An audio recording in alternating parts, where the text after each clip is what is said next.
let me just say a little bit about what I'm going to try to do today, and then we'll jump in. There's so much stuff to cover. And I want to give you a little introduction to the wider project in which this reflection today fits, and to give you a little idea about what we can hope to achieve today and what we can't. How many of you have heard even the introductory set of lectures on rediscovering masculine potentials that the Institute has of my lectures on the 4 masculine archetypes? Most of you have not. So that means I'm going to have to go over that structure pretty intensively. So what we'll try to do in the morning session this morning, I'm going to try to get through the basic layout of the issues, the structures as I see them in the self, and the description of the different issues that I see in masculine initiation. Many of you are women, and what I will try to do is to I'm not going to talk much about the female psyche. I will encourage you, however, to reflect on the issues that this discussion raises for feminine individuation, because you will be able to see close parallels to issues that women are facing today. And I don't want to get into focusing on feminine psychology. Other people are doing that a lot today, but we can certainly look at some of the interfacing issues. So let me just say a bit about myself and my work and the large project that this is a part of. I am a Jungian psychoanalyst practicing here in Evanston and Chicago, and I'm a professor of psychology and religion at the Chicago Theological Seminary. Before I was a Jungian analyst, I was an Adlerian analyst, and before that my first book was a Freudian book.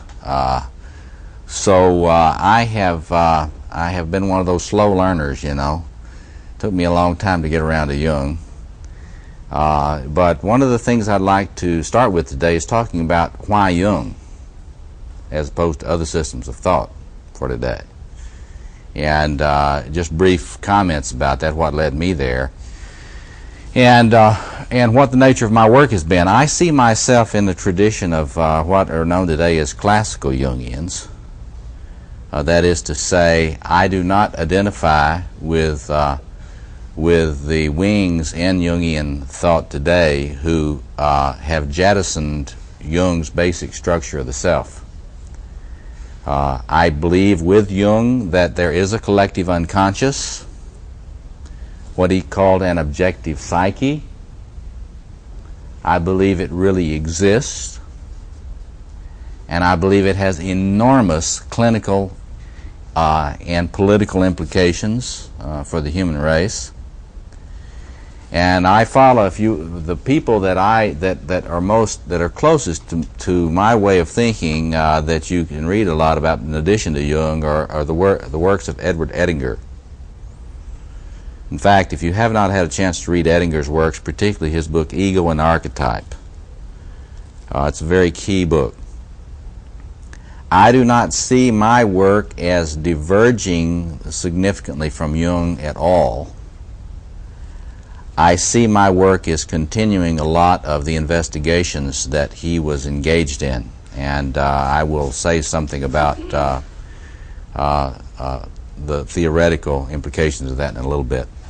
But it really matters. What I want to start with is, from my point of view, it really matters what your meta-theoretical assumptions are in psychoanalysis and psychology. Because if you don't believe there's a deep self,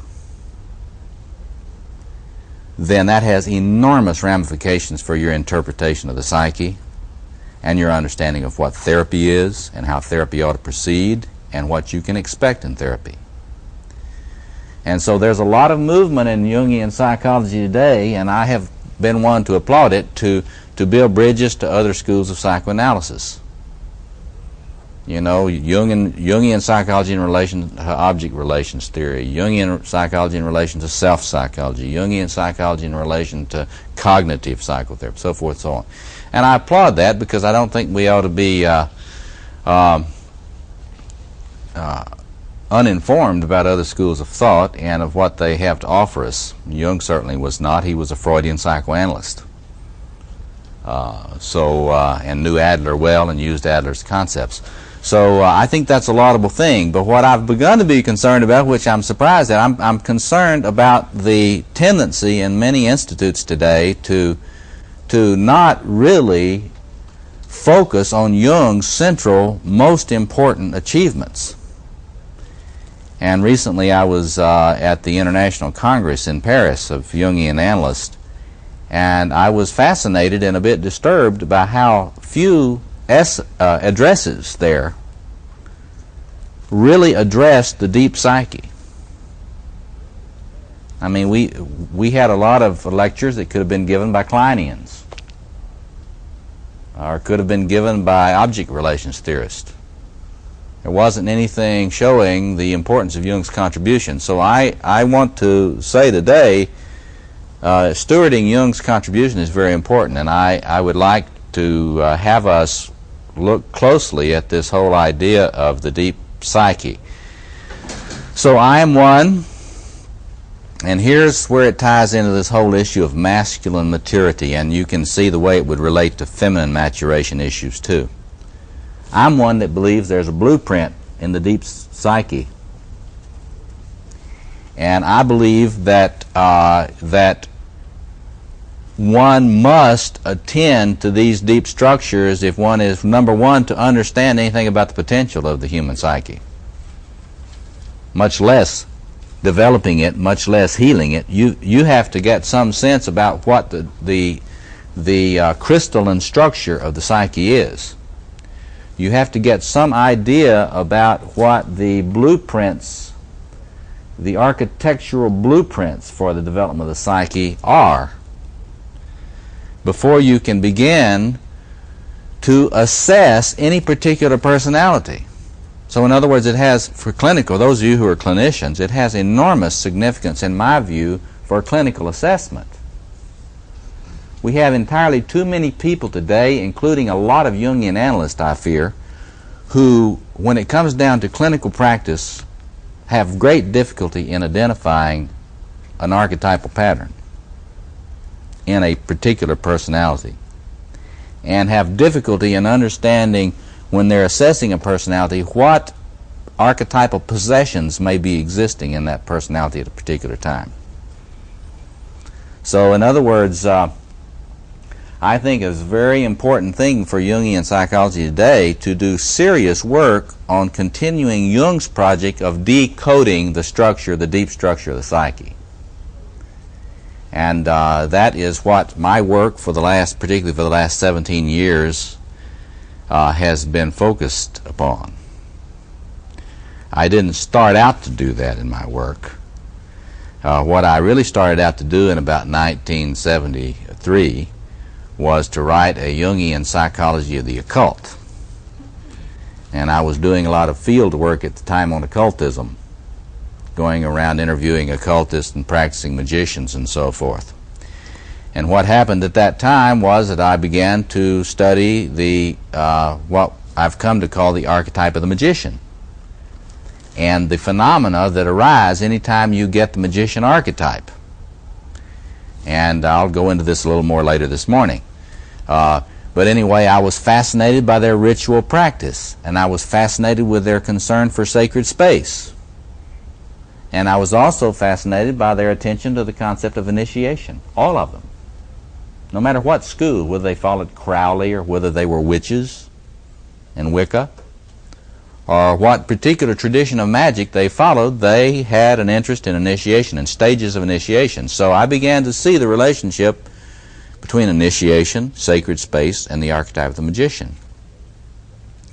And I have a book that finally is just about, after 17 years, going to come out called The Magician and the Analyst, which looks at ritual, sacred space, and psychotherapy, probably 1991 to come out. But it started in that work then. But my work on sacred space led me into looking at the incredibly creative work of John Weir Perry on the self and psychotic process. And if you haven't seen his books, those books are tremendously important and not outdated even today. Particularly his book Roots of Renewal in Myth and Madness. Now, I had no particular interest in the king archetype at all. But I said, well, I got to study this liminality. I've got to study this sacred space and see what happens in that kind of transformative space. So I went to the man who knew the most about that, John Perry. You get into John Perry, you find out what happens when the psyche is dissolving in this liminal change, transitional state. John Perry says, what appears? The king and a quadrated order. So I said, uh-oh, I've got to study the king. See? So I started studying the king. And 90 pages of bibliography on the king later, I began to realize that in every king I ever studied, I began to notice something. Not only do they have a magician with them, they've always got warriors with them. See? So at the Jung Institute back some years ago, I offered the first course on the masculine psychology. I'm probably the first one that had been offered in a long time. And in that course, it was entitled King, Warrior, Magician. See, I still hadn't discovered the fourth. And began to look closer at the Camelot stories. Began to look closer at the comparative mythological studies of Campbell and others, and began to notice the predominance in all of these images and cross-cultural traditions of Eros, the lover archetype, which is always present, always problematic in all these stories. And so began to realize that had to be included, and began to study that. As a good typical male, the lover archetype is not one of the easiest ones for men to understand very well, unless they're borderlines. If they're a borderline male, they tend to know a lot about the lover archetype, or an addictive male. So anyway, that was the progression of the work over more than a decade. And so now there have been a series of 5 lecture series which elaborate my understanding of the structure of the male psyche, and all of them available through the Institute, beginning with the introductory series, Rediscovering Masculine Potentials, and then a series on the king and the warrior and the magician and the lover. Some of you have seen some of those. A series of a 5-volume series of books on masculine psychology will begin coming out in the fall. The first volume is just the introduction, Rediscovering the Archetypes of the Mature Masculine, and the main title is King, Warrior, Magician, Lover. We published by HarperCollins. They tell me in November. That'll be the overview. William Morrow Press will bring out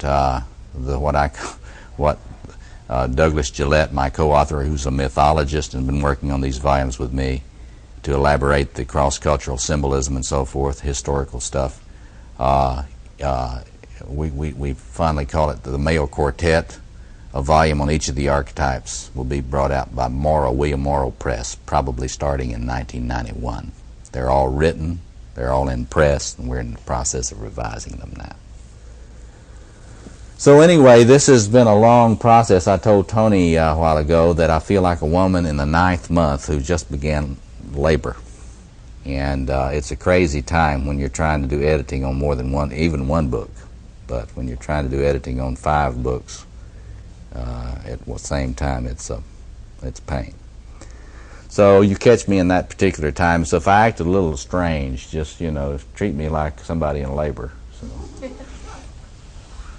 But anyway, so let me then go fast here because we've got a lot of ground to cover, and I would like to get the basic structural things out and the issues out this morning before we break it, before we take our lunch break at 12:30. We'll take a short break, stretch break, in about 45 minutes. But I'd like to get the basic structural elements and the issues out before we take our lunch break, and then you'll have that time to think about it, the issues. Then we'll come back and bring the key questions you have, and we will start off working on the implications and so forth then, and try to deepen it. And I will also try to help you look at the issue, the clinic, for those of you who are clinicians, and those of you who are particularly worried and concerned about your own individuation, the practical implications of this structural system for getting the most movement with the least libido, which is always a human concern. So anyway, we'll look at more of the practical, developmental, and therapeutic issues this afternoon. So that's, if it's all right with you, that's the way I'd like to proceed. Okay. Now, I have started with the issue of decoding, and I use the word decoding the male psyche and decoding the structure of the self very intentionally, because people have asked me, some people treat archetypes like they were simply metaphors, or somebody's going to come up and they say the archetype of the hunter, like the hunter is an archetype. Well, in my view, the hunter is not an archetype at all. The view that I'm wanting to communicate by the use of the word decoding is that these are structures, they are what they are, and they're not all over the place. And everything that somebody that calls themselves a Jungian says is an archetype is not necessarily an archetype, and certainly not a major archetype in the structural building of the psyche. So when I use this word decoding, I am asserting what I believe to be true. That is to say, there is a fundamental structure to the deep self. There are many archetypes. If you follow the Platonic tradition, practically everything is an archetype. But if everything is an archetype, then it has no practical significance for anything. And there are a lot of people that use the concept of archetype in a way that's so loose it means nothing. I don't want to identify with that group. Let me suggest to you that we follow Jung here, and what I want to suggest is that my work, I have tried to continue to decode stuff that he's already worked on ad nauseum. Those of you that had a chance to look at this, you need to really look carefully. Some of you have had a chance to be in some of the courses on the structure of the self this previous week. This is Ion, volume 9-2. And when I was working on trying to come up, and Doug Gillette and I were working on trying to come up with images to communicate the things that we believe to be true about the deep self, I remember one time, if you listen to that first set of tapes, there's a guy on there who says, "Robert, I think it's a pyramid." And I said, no. He said, the king is on top. That's what got me confused. See, the king's on top. And I said, no, that's not it. And so I never got back to this pyramidal image for the structure of the self at all for a long time.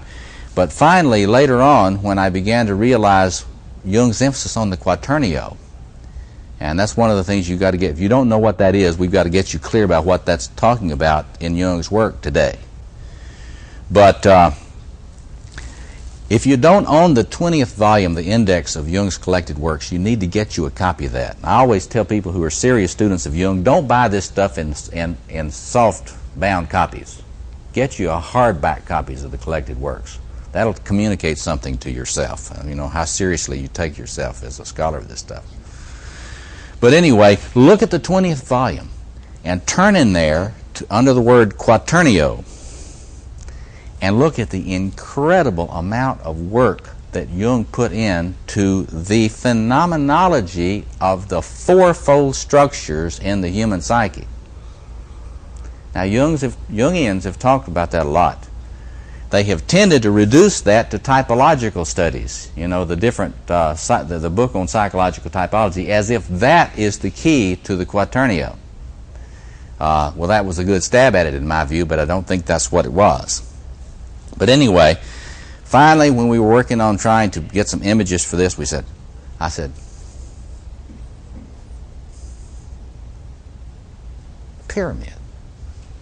Maybe a double pyramid for the masculine and the feminine. And I felt so good for a while there. I hadn't looked at this for a while. And then I opened that up. Blew my mind completely. Here's Jung back in the work, laying out all these diagrams on double quaternios for the structure of the self. In other words, Jung says, in effect, Jung says, this is the structure of the human self. This is the structure of the archetypal self. He said, but you read the chapters, he says, I can't quite figure out what the different parts of it are. Well, there's lapis, and there's earth, and there's water, and there's rotundrum, and there's serpent, and there's Hiddidel, and there's Euphrates, and there's lapis, and there's Gibran. You know, he's got all these Gnostic terms and everything, but he's working really hard. He's fascinated. He knows that there's a deep structure, and he knows that that's an image of it. He knows it's related to all the traditional quaternios. Earth, air, fire, water. Tell me some more traditional quaternios in traditional systems. You got earth, air, fire, water. What else you got? Any cultural tradition, any mythic tradition? 4 seasons. You got 4 seasons, 4 directions. Yeah, why 4 directions? See, everybody takes for granted 4 directions. Why is it that the human psyche always comes at 4 directions? There's no clear reason scientifically why you couldn't come up with 6 directions or 12 directions. See, why does the human psyche say 4 directions? See, and what else? Other 4s. No, do you know? 4 rivers of where? Of paradise. 4 rivers of paradise. Very interesting. 4 rivers. Today we're going to talk about 4 rivers. What do the Navajos say? You know anything about Navajo mythology? You want a clear layout of quaternios? Look at Navajo mythology. Particularly the myth that Joseph Campbell worked on so much, how the twins came to their father. It's based on quaternio structure. And it's fascinating with you look at Navajo sand paintings, quaternios. And it's very interesting, and I'm going to get into this a little bit later today. For all practical purposes, in my view, what you end up with, and from looking at this stuff, is that there are actually four different kind of expressions, 4 forms human libido takes. The Navajos understood it first. They talked about the 4 snakes. There are 4 different snakes. And you see there are 4 different snakes in a lot of their different paintings. And of course, if there's no deep structure to the psyche, those are just interesting images that the Navajos came up with. They just had a thing for rattlesnakes because they lived out in the desert. But it's very interesting. When they're developing, when they have this male initiation story, they start out with 2. After a certain level of development and maturation, there are 4. And the last secret painting in the initiation cycle, in this Navajo myth of initiation, has 4 mountains, different colors, and there are 4 men standing on the top of the 4 mountains. And that was the most secret initiation picture. They were not going to tell it to this anthropologist that was interviewing them about this story.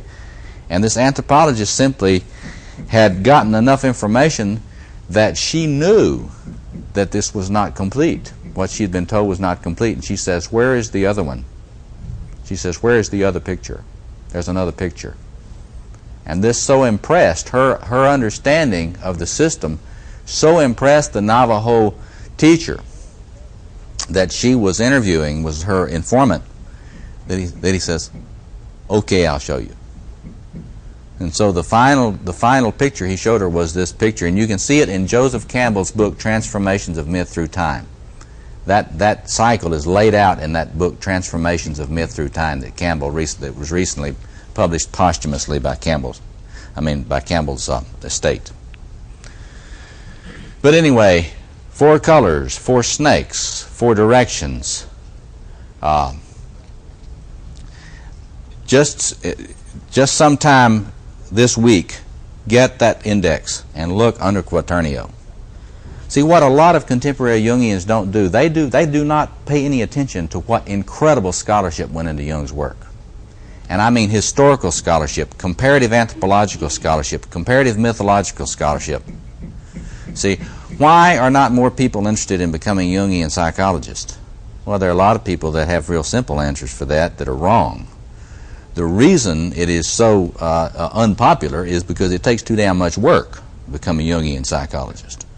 See, you can get to be an initiated Adlerian or initiated Freudian in all the different schools pretty quick in terms of your theoretical studies.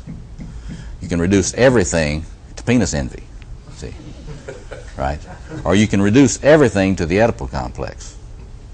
Or you can reduce everything to the narcissistic self-object failures. But you see, if you're Jungian, you can't do that. And so it requires an immense amount of work. Jung pioneered it. Jungians ought to emulate it. So, yeah. Didn't you find a lot of this in the dream symbols? Yes, he did. Yes, he did. But and that's very important, because that is a way of saying this is in there in the hardwiring. This is not merely cultural. But the only point I was trying to make was that Jung was an incredible scholar of comparative culture. And one cannot be a Jungian theorist without being a scholar of comparative culture. And anybody that tries to be is going to end up being a Jungian pietist.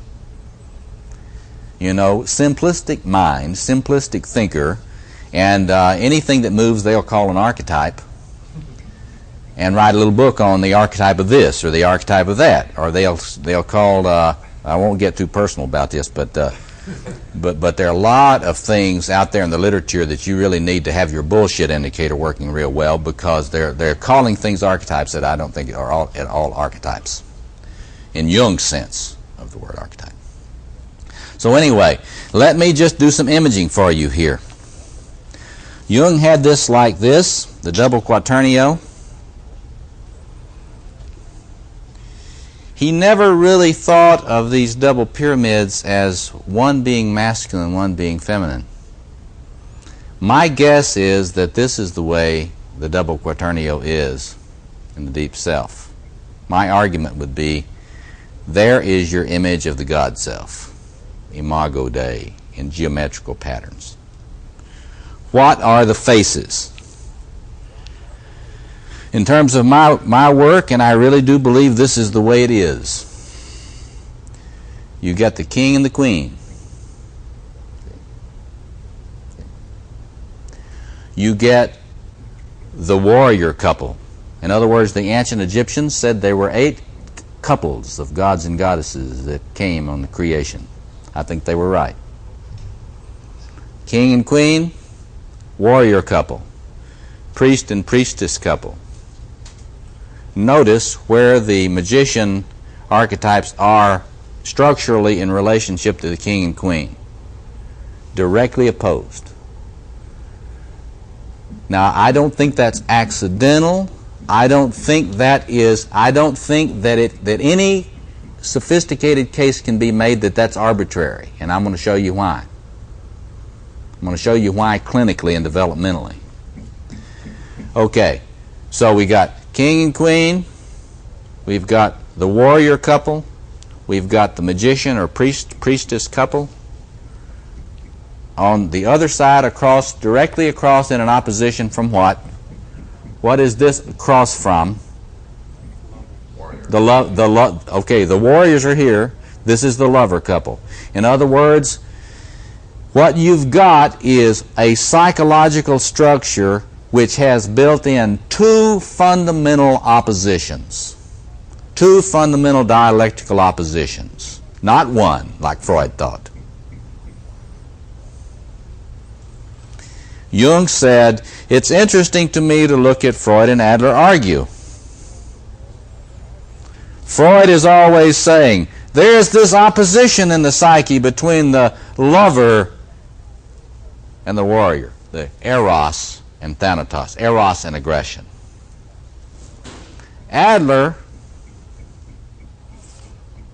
always emphasizing power, hierarchical power, versus a kind of a sense of social interest. And Jung says, isn't it interesting that you can take any clinical case, which he would do, he'd be sitting with them watching them talk about this. Adler could discuss any clinical case in terms of the power, social interest dialectic, king, queen, magicians. See, the prophet, I'll get into this more in a little, the prophet, cultural prophet, is in the quadrant of the magician. Nathan the prophet is in the archetypal pattern of the magician. Okay. So Jung says, isn't it interesting that these guys can discuss cases and never agree on what's going on, but they both sound right to me, Jung said. Now what did Jung say then? He says, well, it must be a matter of psychological typology. In other words, this must be a perceptual problem caused by a difference in the typology of Freud and Adler. So then he developed his psychological typology theory based on that to explain this difference. You see, I think he should have stayed with his theory more closely. That opposition doesn't just exist in perception. That opposition exists in the deep structure of the self itself. That is to say, when you try to reduce the dynamic problems in the deep structure of the self to one axis, you won't get it. They're both right, but there are two dynamic oppositions in the deep structure of the psyche, not one. See? Do you follow that? Now ask her questions about this now. King and queen, warrior couple, magician couple, lover couple. I'm going to lay this out in diagrams for you a little bit, but you see what I mean? I'm saying that this is what you would want to talk about. This is in Jungian psychology, Marion Woodman says that she's right. That is the deep archetypal self. When a Jungian that knows what they're talking about is talking about the archetypal self, it is both sexes. In the deep self, in the deep archetypal self, this is in your hardwiring. Now, talk about gender issues. This creates a little problem for you. Freud and a lot of them saw it. There is a basic, deep kind of bisexuality in the hardwiring. See, and so if you want to understand a lot of gender confusion problems, we get it honest. It's in there. Depending on whether you're a male or female, we can say, well, what is this shadowy, mysterious thing here, obsidian? Well, it depends. If you're a male, that's femininity. If you're a female, that's masculinity. Now, I'm just express I'm an opinionated man. My opinion is that it doesn't ever get too much better than that. That is to say, males will always have a deep, deep problem plumbing the depths of the female psyche, in them or in the outer world. They can learn something about its shape. They can try to develop their empathy. They can learn to love through developing the lover dimensions of their psyche and their capacities for empathy. They can learn to give sensitive attunement to the other. But knowing the female psyche like a woman, never, in my view. I don't think that is possible to be done. And I think the reverse is also true. And so in other words, those people who are into this androgyny fantasy, I think are, if when I'm feeling kind, I say they're just misguided and simplistic in their thinking. When I'm not feeling kind, I say they're probably very narcissistic, because They've got some fantasy that they can have the completeness in themselves without the other. And my basic sense is that the mystery, if you look at this, in my view, and we'll be talking about initiation, individuation, and maturation, in my view, initiation and individuation, you can image it as coming toward the apex of this pyramid, toward true individuation and integration of the facets. The mature man and woman come into clarity of differentiation and integration. That is to say, you think about codependency in this. When you heal your codependency, you know there is another. And there's a tremendous eros field that's formed. When you've got what Jung called a hermaphroditic union, that is a bogus pseudo-union, there is no energy field. So when you're working with somebody clinically who has no erotic energy available to them, there are some bogus hermaphroditic androgynous unions in their psyche. There is not that kind of mature differentiation. I like to say to a man tells me he has no sexuality, you know, blah, blah, I'm wooden, I'm dead. I said, you got to get in touch with that male ape in there. Because that male ape knows he's not a female ape. And that male ape in there has a receptor in him for female apes. And there will be an energy field when adequate differentiation exists. And so in other words, the model for maturation is integration, differentiation, so there can be relationship. Think about this in terms, those of you who know some self-psychology. Think about archaic self-object fusions. Differentiation toward more mature self-object relationships, or what the classical Freudians would call object relationships. I can experience an object, a real other person. You follow that? Okay, now that's like, go ahead. Well, differentiation, if that's within the person, are you differentiating on one pole there? Yes, that's what I want to get to now. We've been talking about the deep archetypal self. The deep archetypal self with a capital S is like this, in my view. Your human ego, in Jung's terms, or little s self, has to be built like this. In other words, the structure of the archetypal deep self is eightfold. It's a double quaternio, as Jung puts it. When you become human and not God, see, when you stop being total, complete in yourself, you start incarnating, you start becoming human, then you have a quaternio structure. You have the fourfold structure. And what you're trying to do is to develop your human self, which is this type of shape, which I'm going to stay with today because I'm not going to talk about the female side of this much. But you can use your analogical powers. See, I'm not one of those Jungians that goes with that Victorian notion that Freud and Jung had, that assertiveness is masculine and receptivity is feminine. See? Or eros is feminine and logos is masculine. See, that is what the feminist theorists have hated that, rightfully so, I think. And I think if you understand the wiring, the hard wiring in the psyche, you can get beyond that. You can see why you can get beyond that and have a much fuller understanding of these different potentials in the psyche.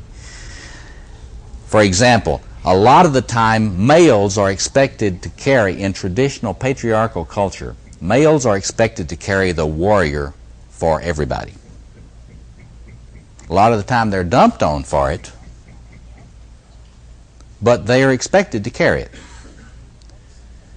Females are expected to carry the lover in patriarchal culture. And this kind of archetypal splitting, I call that archetypal splitting, makes everybody crazy. And it puts everyone into a sadomasochistic arrangement. A crazy sadomasochistic arrangement. So in other words, just a word to the women, I think if you look carefully at this, that you can plot the structure of patriarchy archetypally as an archetypal splitting in which women were not to be a fully empowered queen and they were not to be a fully empowered warrior. And so today, when I'm working with a woman who needs to be empowered and liberated and to take control of her life, and I say, you've got to work with warrior queen images, it's a very difficult business, because in patriarchy, we try to destroy and trash all images of warrior queens. We try to say those are masculine women. They are not masculine women, they're warrior queens. And so it's very interesting. If you haven't seen this Antonia Frazier book on warrior queens, you should look at that, because it picks up some historical treatments of this organization. But anyway, so the fullness of the masculine and the fullness of the feminine, I think, are both fourfold in nature, and they carry the same energies. They carry them differently, of course. How do you know how they carry them differently? Well, you study women, you study men. You know, you study, you take this stuff seriously as biological, biocultural research, and you look at, you try to find people who embody, that's another thing I'd like to say about the way you work with the issue of maturity. You try to find people who embody the energy, the power of the particular quadrant fully as you can see it. And then you study that. In other words, we're not dealing with religious mysticism here. We're trying to do biocultural kinds of research. Okay, of course somebody had a question. Yeah. What are the implications of what you're saying for the concepts of the animus and the animal? It broadens it radically. Did you hear the question? The traditional Victorian view of anima and animus, which has dominated Jungian thought for years, and many Jungians, particularly those coming out of Zurich, still kind of are into that. In my view, if you really understand this thing in terms of the deep structures, the double quaternio, you see that Jung was working a splitting, an archetypal split in his view of the feminine. That is to say, in my view, if you fill out the concept of the anima, you're simply talking about, in a man, you're talking about the hidden feminine in his deep wiring, which he has got to learn about and learn to love and learn to make a space for in his experience.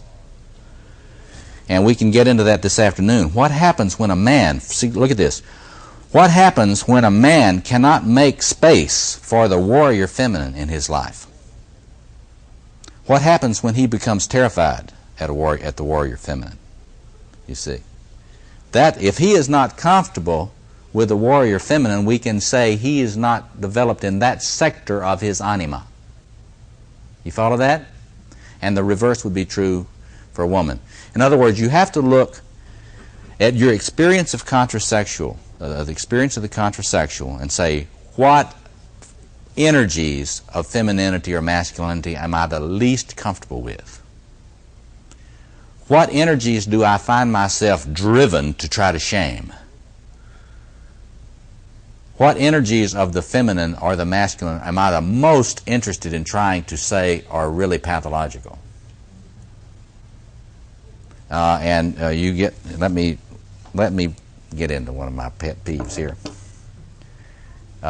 Ever since Freud, we have depreciated warrior energy. The depreciation of warrior energy is built into psychoanalytic theory, Freudian psychoanalytic theory. And it has enormous implications for all sorts of things. But But particularly in certain social groups, the warrior archetype is totally in the shadow. People have nothing good to say. I have a lot of people come up to me and say, you know, you shouldn't call this the warrior archetype. Oh, yeah? Why is that? Well, we know war is bad, and you should call it the explorer. You know, or you should call it the hunter, or something like that.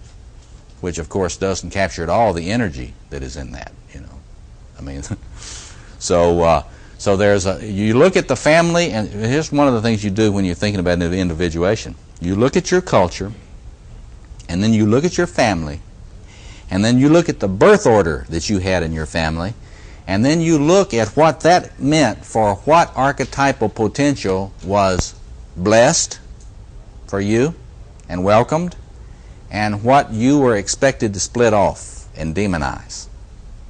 See, it's very complicated. You have to look your culture. If you're Irish, it's not the same as if you're Italian. If you're Jewish, it's not the same as if you're, Southern WASP. So you have to look at your culture carefully. And then you have to look at the family system, but you got to look at your place in it. Because, birth order, the Adlerians make all this stuff about birth order. It even influences what is okay for you. The Adlerians are fond of pointing out that the youngest child will often become very charming and seductive. Well, in other words, they get sanction in the lover sector of the psyche a lot more. Yes? When you talk about the energy, I have some questions about, is the wiring including the amount of energy that one has as a person, so that it's a fixed amount, or is it a variable? Or? It's very complicated. The whole issue of dynamics is very complicated. And we can talk a little bit about that, but that's a complicated question. I'm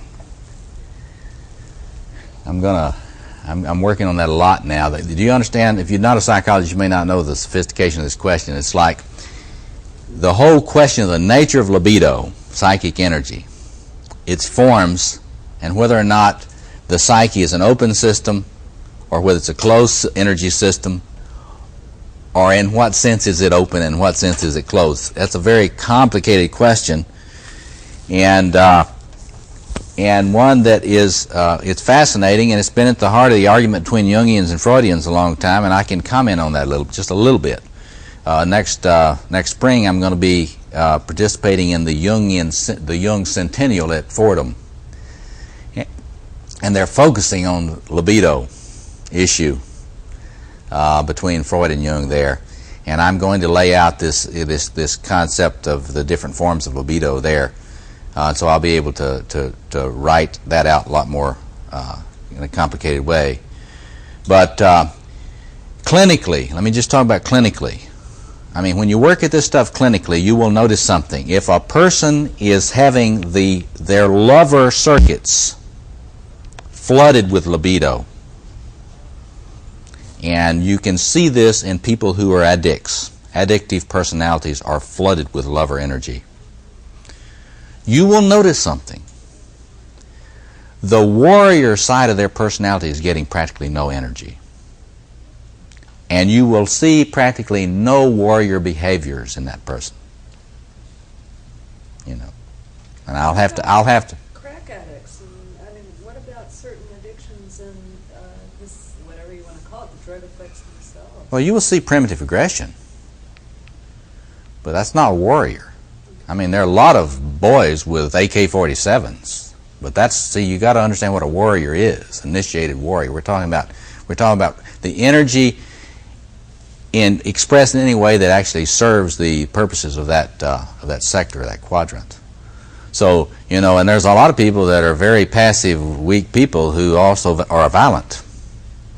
So, I mean, the energies are always there. I mean, there's no way to get away from the energy if you look carefully at the structure. It's always there. If it doesn't come in the front door, it'll come in the back door.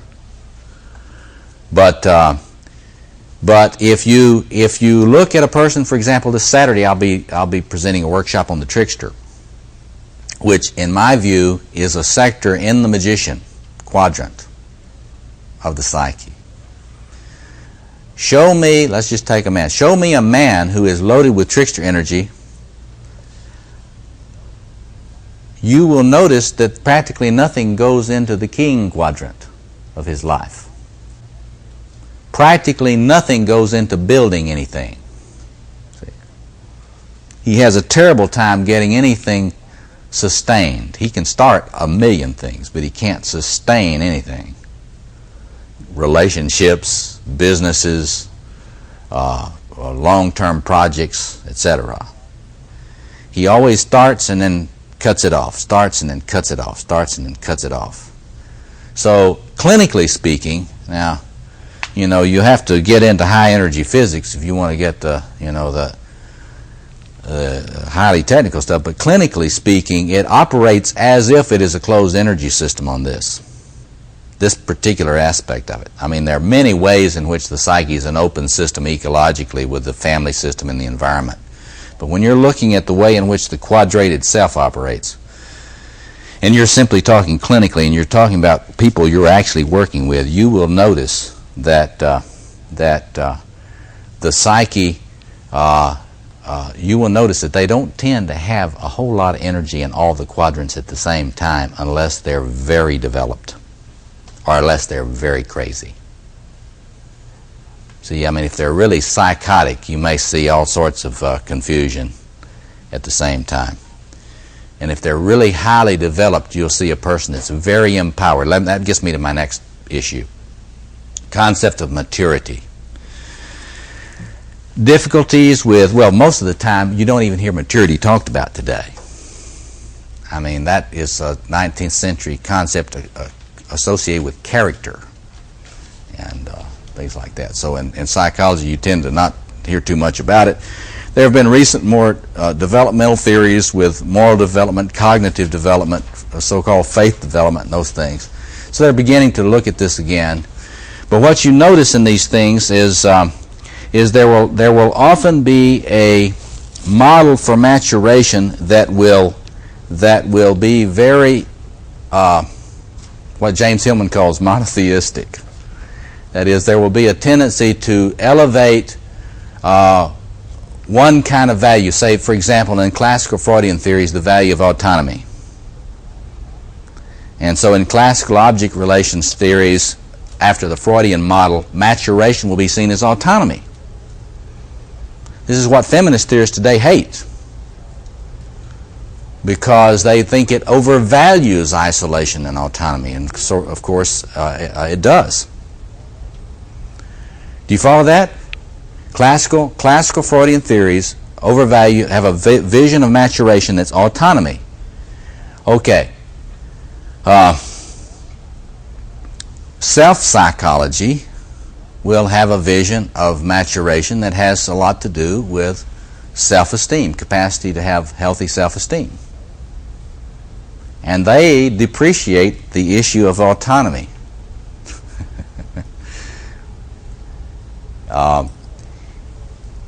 And so on. You can go on a lot of different theories on that if we had time. We don't have the time, but one of the interesting things about maturation is that it usually gets defined in such a way that nobody would really want to be it. Who wants to be mature? Because we normally, in the way that we've talked about this, when we have talked about it, we have defined maturity in such a way that it equates with renunciation and deprivation. And you see this clearly in Freud's vision of civilization and its discontents. That is to say, when you really get mature, you won't get as much of anything. You know. In other words, you have to give up what they call the infantile wish. Well, you know, Jung's vision offers another alternative to that way of thinking. If you don't say so much infantile, if you don't use the word infantile and you use the word archetypal, in many ways what Freudians call infantile and archaic, Jungians call archetypal. That is, people who are Jungians and not post-Jungians, whatever the hell that is. But anyway, so if you follow a classical Jungian vision, you do not have to give up the archetypal in order to be mature and individuated. See? And if you haven't studied basic Jungian psychology enough, the reason I'm recommending Ettinger's book to you is that he emphasizes this concept of differentiating from the archetypal self, but maintaining a connection with it. What Ettinger calls the ego-self axis, the ego-self connection, which means that you are fueled by the archetypal self, but not possessed by it. See? So in other words, Jung's basic theory in itself offers a different vision of maturation, one that's much less modeled on deprivation. But in my view, if you understand more about the structure of the self and the different kinds of potentials and powers that exist in the psyche for a man and a woman to develop, you will get an even more sense of what this concept of wholeness. Everybody talks about wholeness. I have never heard anybody explain it very well.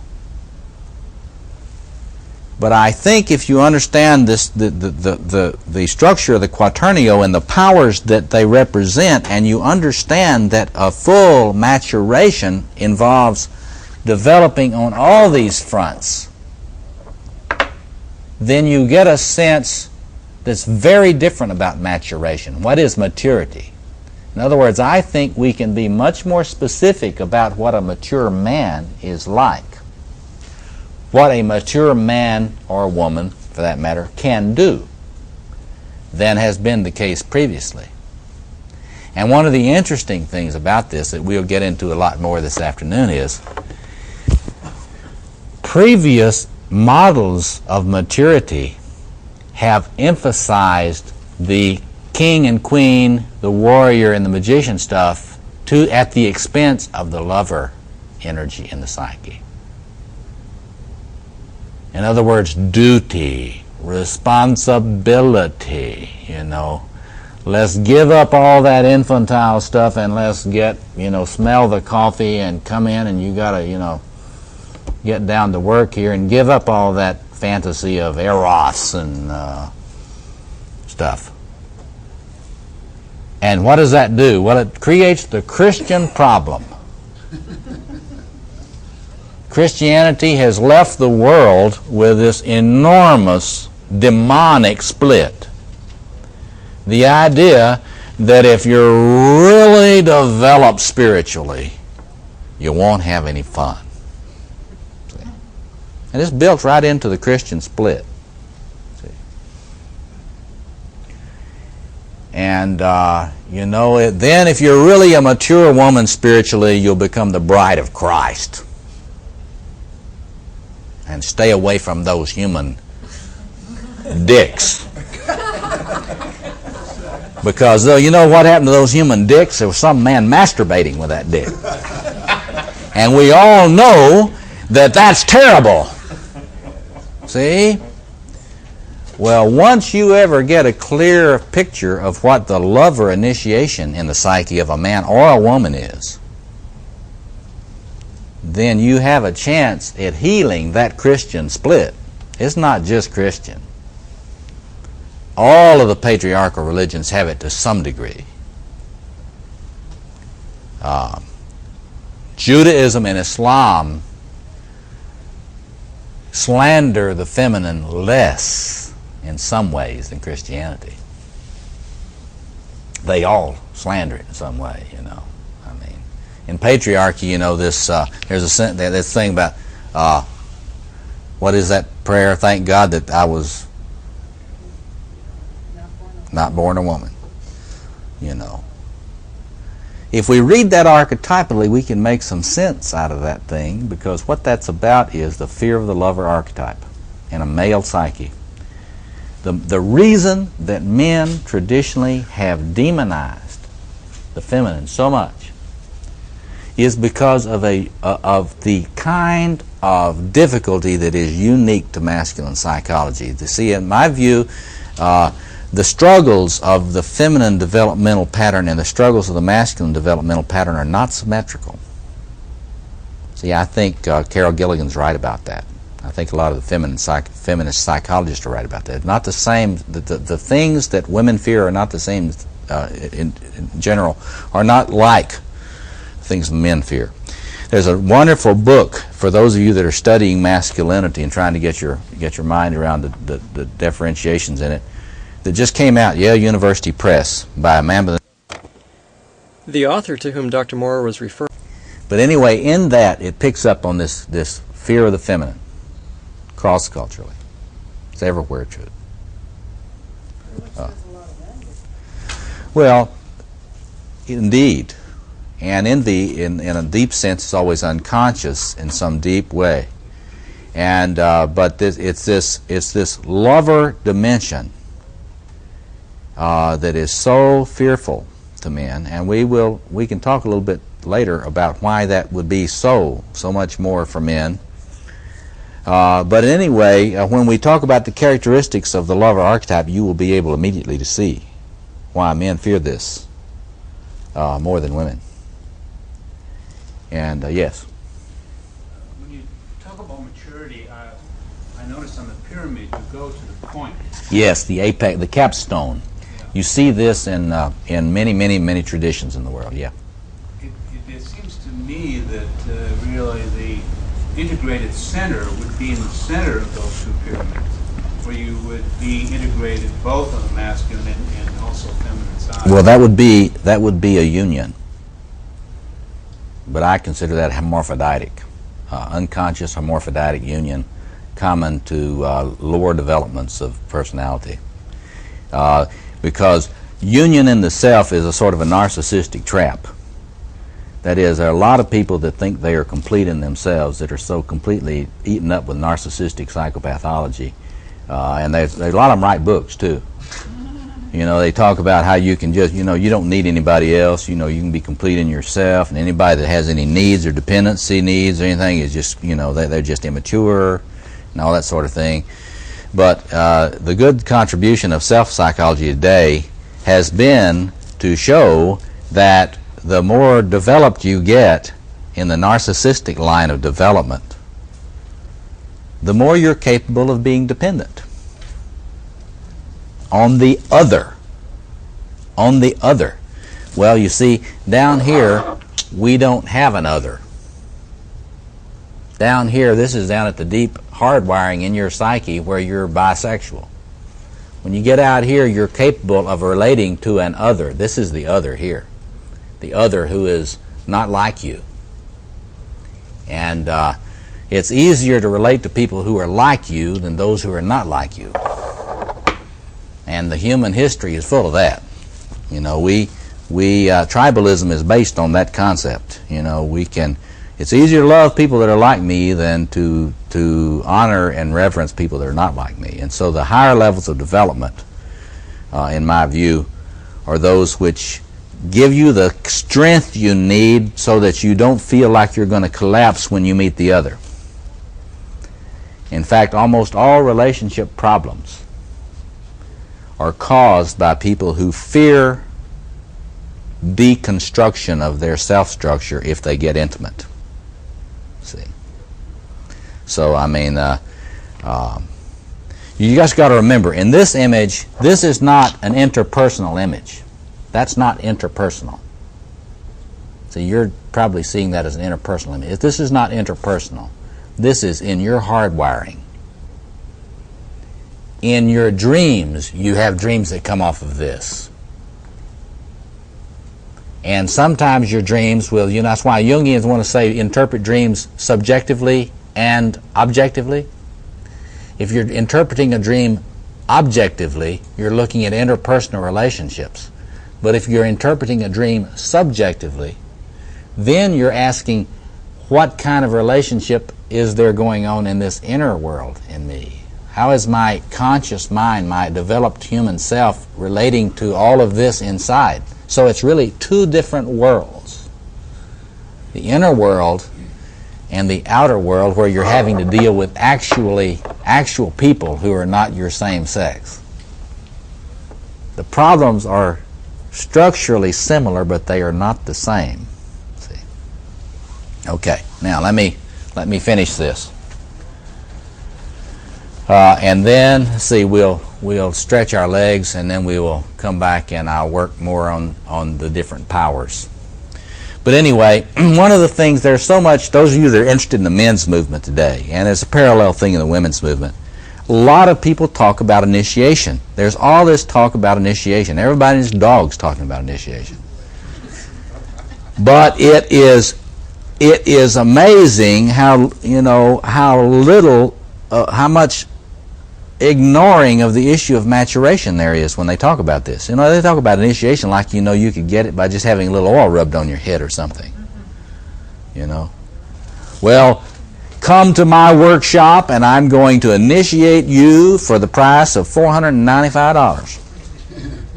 You come a wimp, puer, and you come away after you pay your $495 and have me lay my hands on you, then you will be an initiated man. And that's just all over the country now. And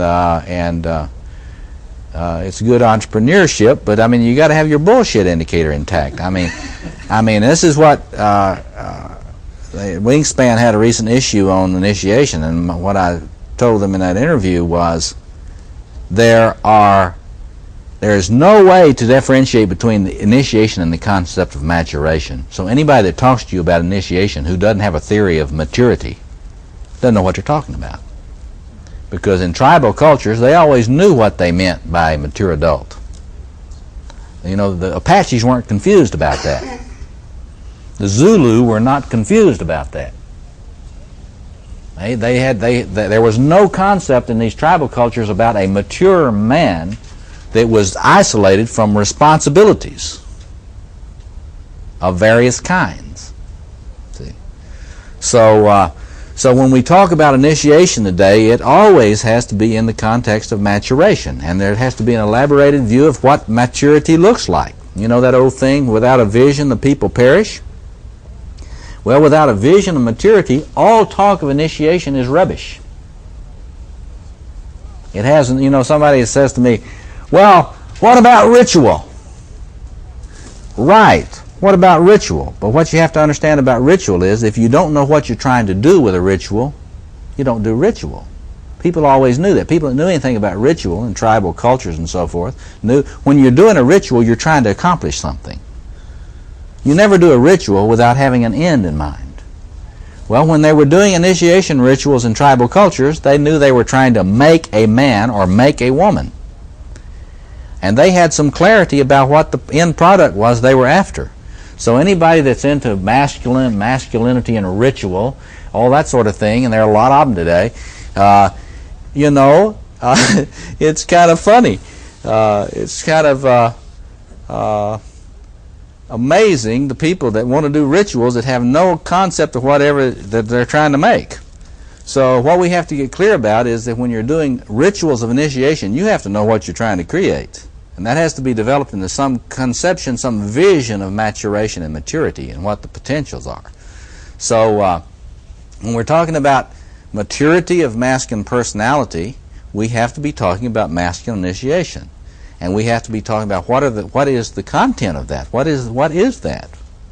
Because if you can't say what it is, then you got a problem.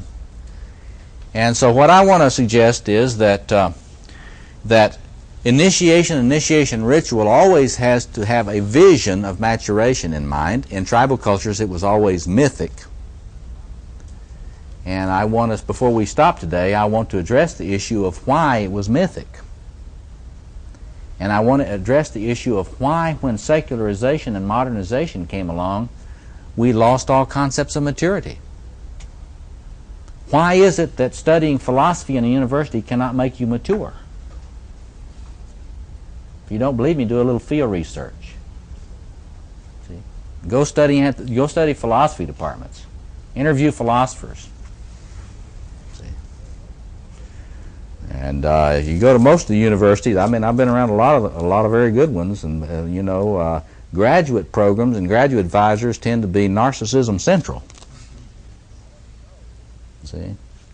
And I don't know very many conceptions of maturity that include massive pathological narcissism as a model for maturation.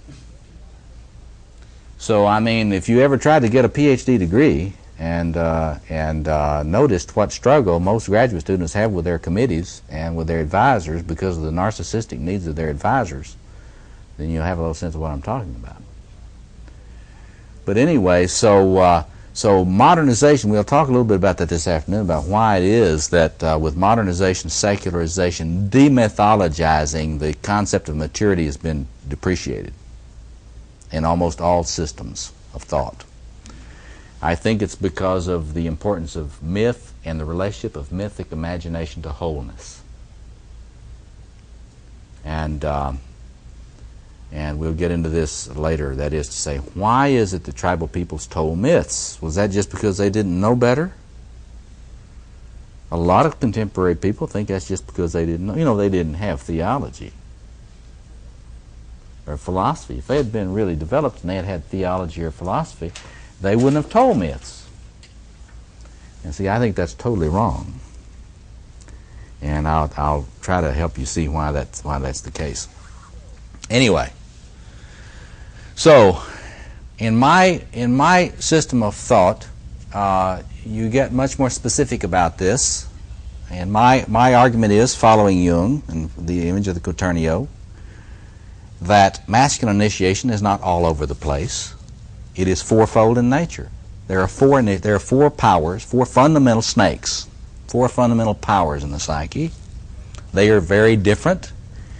They are enormously difficult to relate to in a mature way, all of them. And so masculine initiation and masculine maturity has to be fourfold in nature. It may help us to understand why we have so few people ever achieve it. Because balancing all this stuff, is the double opposition, balancing that is such an enormous achievement. And so there are four powers and four initiations, and the good news is that they're not any more than that. But the bad news is that you've got fundamental oppositions in these things, and if one is not developed, it always causes massive distortion in the psyche and very destructive acting out. And so let's take a stretch break for about 10 minutes, and we'll come back and then I'll let. Yes? I understand that you're saying this is destruction of the female psyche. I'm saying that there's a parallel quaternio in the female psyche, and that needs to be elaborated and developed, because it would have a lot of implications for a lot of current issues women have. For example, I'm convinced that a lot of issues will not be resolved in contemporary feminism until the difference between the queen archetype and the warrior archetype are clarified.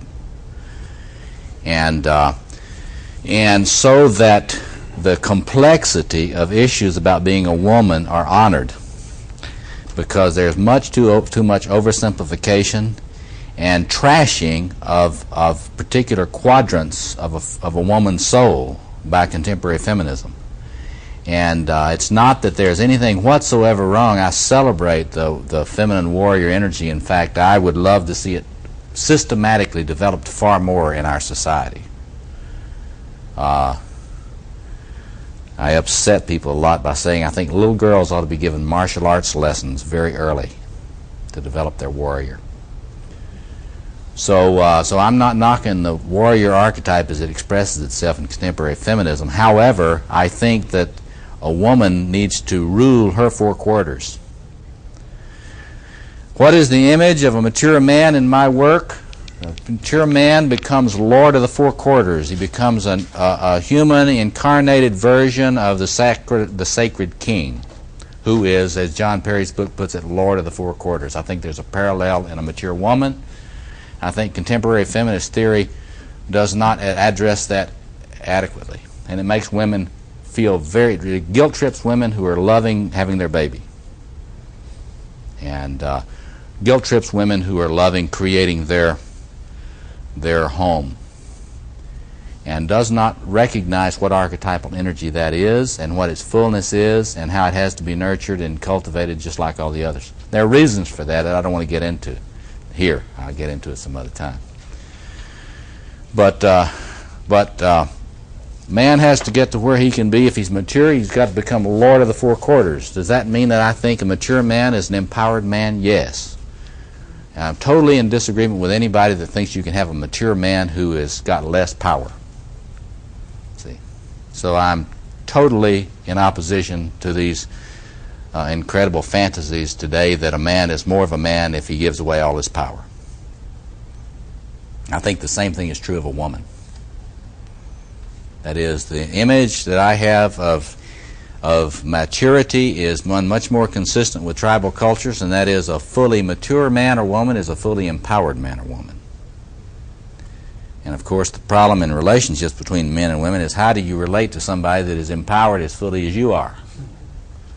And the history of the Holocaust of relationships between the sexes is because that has been a tremendous problem historically. And I disagree with those people that think there ever was a time in which the balance between the sexes of fully empowered masculine and fully empowered feminine ever existed historically. I do not believe it ever did. And I believe that there's very little evidence to indicate that it ever did. But I hope that the golden age will exist in the future. And that's our planetary task now. And it is one that I think, personally, I'm hopeful about it. I think it's possible. But it's enormously challenging, as you will see here. Okay, let me go through these energies, and I'm giving you two images that I use when I'm teaching this around the country for thinking about these energies, these powers, and the spaces they evoke. I said that in the ancient Egyptian mythology there were four couples. The psyche is eightfold in nature. Well, now here's an image of this. Four spaces in the psyche. I believe a great deal of the problems people have clinically exist because they are locked in one or two spaces in the psyche. These are psychosocial spaces. Once you get a feeling for these energies and the spaces that they evoke in the mind, you can begin to tell when you're in a certain space and when someone else that you're working with is in a certain space. Let me just run through them quickly under this diagram, and then I'll show you how they plot on a quaternio. This is the king and we'd say queen energy. The best thing, the quickest way for you to get a grasp of archetypal patterning is studying Mircea Eliade's work. What Eliade in his later work calls a structure, you can read that archetype. And you need to read Eliade's books, Sacred and the Profane, Cosmos and History, The Myth of the Eternal Return, and Rites and Symbols of Initiation. And you'll have enough to get a hold of this. When in mythology, when they speak of cosmos, it means world. And it doesn't mean world like our word world means to moderns. World in myth means a correct order, a just order that is peaceful. It's shalom in in Judaism. Shalom. It is the blessed community in Christianity. It is the heavenly Jerusalem, of Revelation. This is the archetypal space of cosmos. That is to say, when you get the establishment of the center, what Eliade calls the axis mundi, the cosmic tree, what the Native Americans call the tree of peace. This is the Christian cross at the center of the world. It is the Celtic tree. It is, in Islam, it is the Kaaba at the center of the pilgrimage to Mecca. Anytime you see the centering process in the world mythology or in cultures, you're seeing an expression of the space created by this king, the central archetype. So in the male psyche, this comes out of the king image. I personally think that in the female psyche, it cannot come out of the king image. This is where I would differ from a lot of people. I think it must come out of the queen image. I don't think a woman can achieve a full feminine initiation by putting this energy on the king image. And therefore, I think patriarchal religions are toxic for the woman's soul. It's not that I believe that a woman does not have to learn to honor and reverence the king image, since it is in her. I think she does, but I think there's enormous work to be done on the queen, rediscovering the queen imago. I think it's a telling thing that has not received more attention in our culture. But anyway, for a man, king, you see the way in which these things go together. In masculine mysteries, there's always enormous phallic symbolism.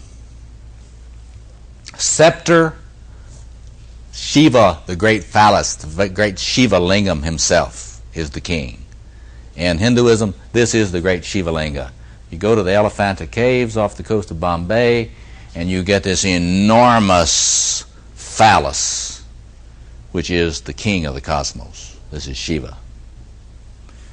And that is this place, around which all of the dance of all the worlds exist. This is the quadrated world here. It is in 4 quarters. See, I can't draw it there, but it's in 4 quarters. You see this mythology, you get John Perry's book, Lord of the Four Quarters, on myths of kingship, and you see it clearly. When you hear moderns talk about peace with justice, they're having a cosmos fantasy. That's good. Moderns practically never get into a cosmos fantasy. If they don't get into a cosmos fantasy, they will never be able to imagine a planetary society. Only a handful of people have been able to do that. Joseph Campbell was one. And Eliade, interestingly enough, the 2 great mythologists of our time, were the men who imagined cosmos and knew what they were doing, knew how mythic, how it was grounded in the mythic imagination. Look at Eliade's little book, The Quest, where he talks about the quest for new humanism. And he's talking about the significance of these things for the planetary culture. Okay. So in this, what is the energy of that? It is, you see this in anthropological studies, it's providing, provisioning. This is the location of the cornucopia, which resources all the worlds. This is where this is the cosmic breast, if you're looking at this in a feminine mode. This is where all the good nourishment of the world comes through. This is Christ on the cross with the blood running from his side and the cup being collected there. This is the foundations of the Mass in Catholicism. If you do not understand this, you have no understanding of the Mass at all. Because the Mass in Catholicism is a king mystery. And without understanding mythology of kingship, you can't get it. So anyway, resourcing. It's also right order. John Perry points out that it is Mat in Egyptian mythology, it's Rita in Hindu culture, it's Dharma in Buddhist culture, it is the mystical significance of Torah in Jewish mysticism. But so it's the right order, and it's not a coerced order. See, this is where you get all that emperor mythology. That if the emperor is in the Tao, if the emperor has put himself in conformity with the Tao, the world will flourish. there will be peace and justice and prosperity in all the world. You follow that? That is in that configuration. That is in that space. It's very difficult to get into this mind in modern secularized world. It's very difficult to get into this. And every time some guy comes along that can evoke this king projection, people kind of connect with this. They did it with Jack Kennedy, and they did it with Ronald Reagan. The power, the charismatic power of those men, both of them, representing such different kinds of visions, were grounded in projections of this space. The Great Society. See? Okay. Warrior space. This is the space of Armageddon, the plane of struggle. This is where you locate the archetypal dynamics and the archetypal shadow, evil. When you want to deal with evil, archetypal reflections on evil in the human psyche, it's always done in this plane.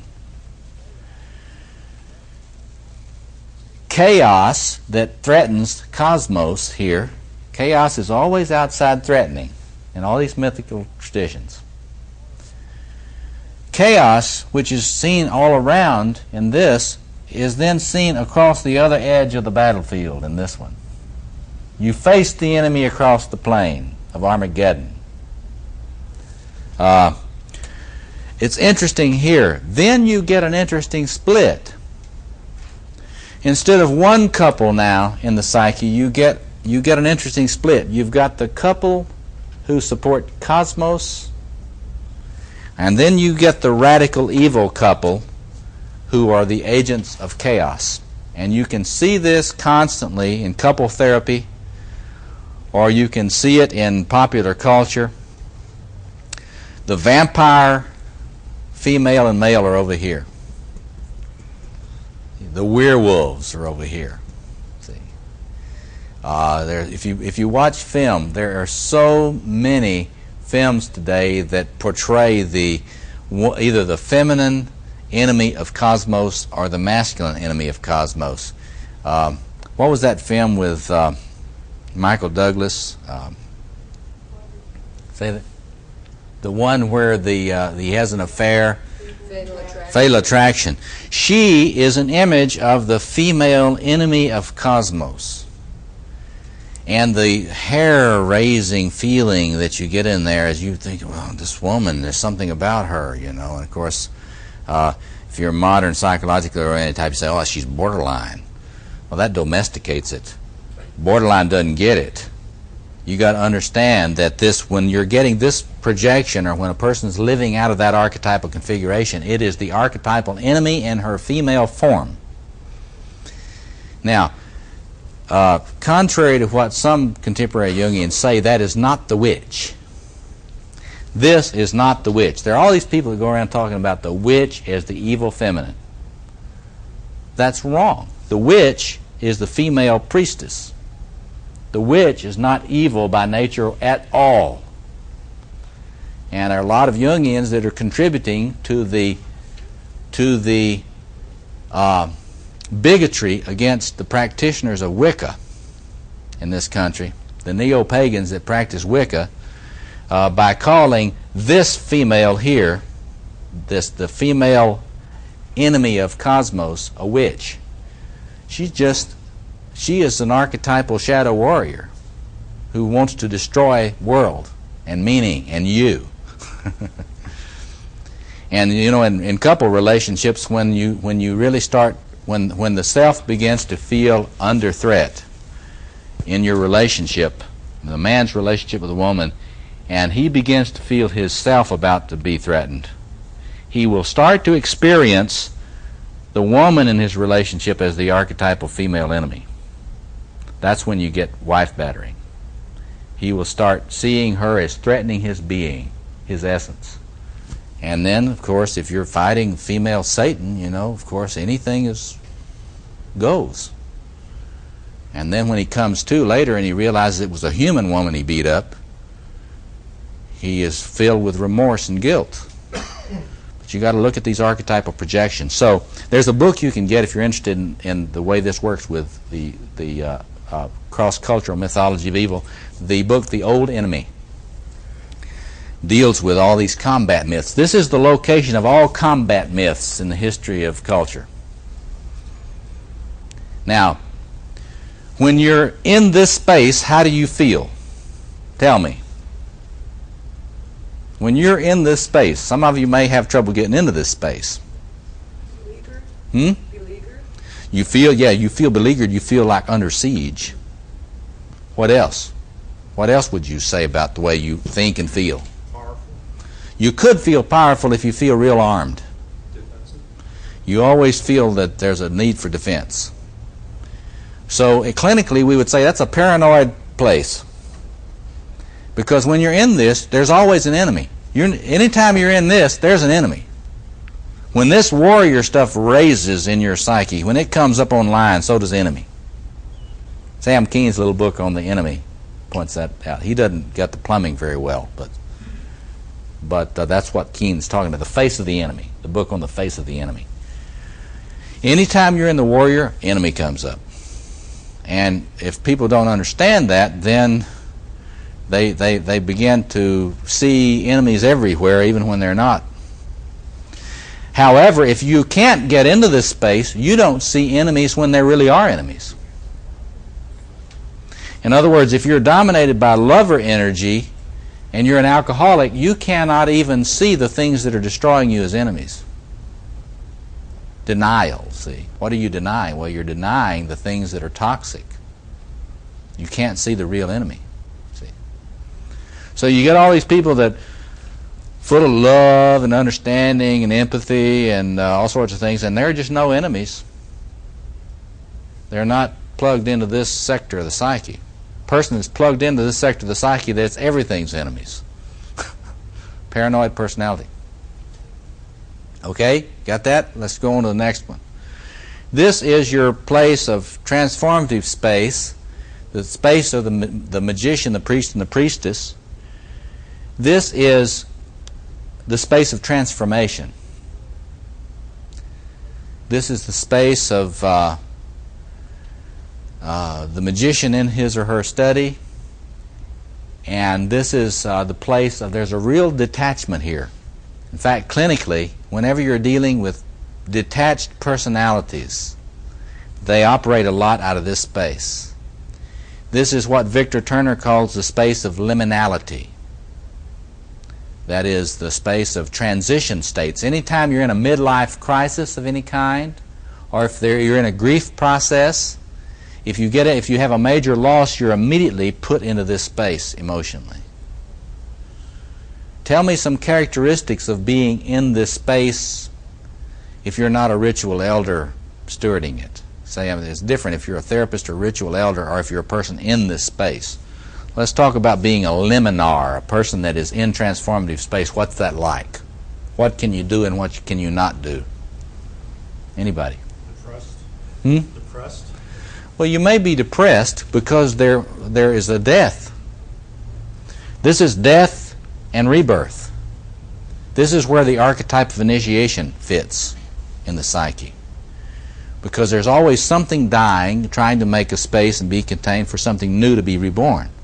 So there's a grief built into this. So there is depression or sadness. I'd like to call it sadness. Yeah. Fragmentation. Yeah. This is when you feel like you're coming apart because you know what? You are. You are really disintegrating. And hopefully, if you're in the right space, if you're in the space being stewarded by a ritual elder who knows how to contain this, you won't be in chaos. There are a lot of people who say, well, that's just chaos. Well, it's not supposed to be chaos. It's only chaos if you get into this and you haven't found the container, the ritual container or therapeutic container, healing vessel for containing your process. This is what therapy is supposed to provide, a container for this person as they transform. Let me ask this question. How good are you at acting in this space? Ego initiative? No. How about autonomy? No. How about dependency? Yes. A lot of dependency. And you'll notice when people get into this, they got a homing device, and they're trying to home in on some place they can put their dependency. In psychoanalysis, we call that transference, and we call that a certain kind of, it's really an idealizing transference. When you go into a transition state, there is an archetypal thing in your psyche that says, let's find the ritual elder so we can be dependent for a time. And of course, when a person cannot find a transformative space, this is when they really start to disintegrate and get really crazy and really regressed. For example, borderline personalities are persons that have sought this a lot, but often have not found a person, a therapist or a vessel who can help them hold themselves together while they try to heal. It's not easy containing a borderline. Why? Because they got a lot of powerful affects. Anything else you want to say about that space? You've probably spent some time in there. What else would you say about it? Grief process, midlife crisis, what else? Yeah. There's a lot of creativity in there that emerges in that space. Yeah. Yes. That's the cauldron. This is the witch's cauldron, right? So this is, in Jungian psychology, what do we call this? The alchemical vessel. All those books on alchemy, this is Jungian way of talking about that space. When they talk about the vase hermeticum and the alchemical alembic, they're talking about this contained space where you can go through your metamorphosis. And in Jungian thought, that is the transference relationship, essentially. And so Jung was the first analyst to think about transference as a container. The Freudians always thought he was crazy when he said that. Finally, they've come around to see transference as a container, in a way. Okay, the final one. This is what Robert Bly is going around talking a lot about now, the garden. He's always going around talking about how important it is for men to learn to get into the garden. Well, it's the space of passion. The Garden of Gethsemane, the Garden of Eden. What can you do in this and what can you not do in this space? Make love, not war. You make love, not war. Do you work a lot? No. In fact, when you're in that space, you don't even have the faintest inkling about work. If you're really in it, what's that? This is about the next to the last day of your vacation, right? But it really, no circuits for work in here, no circuits for enemy. All the body awareness circuits are in there.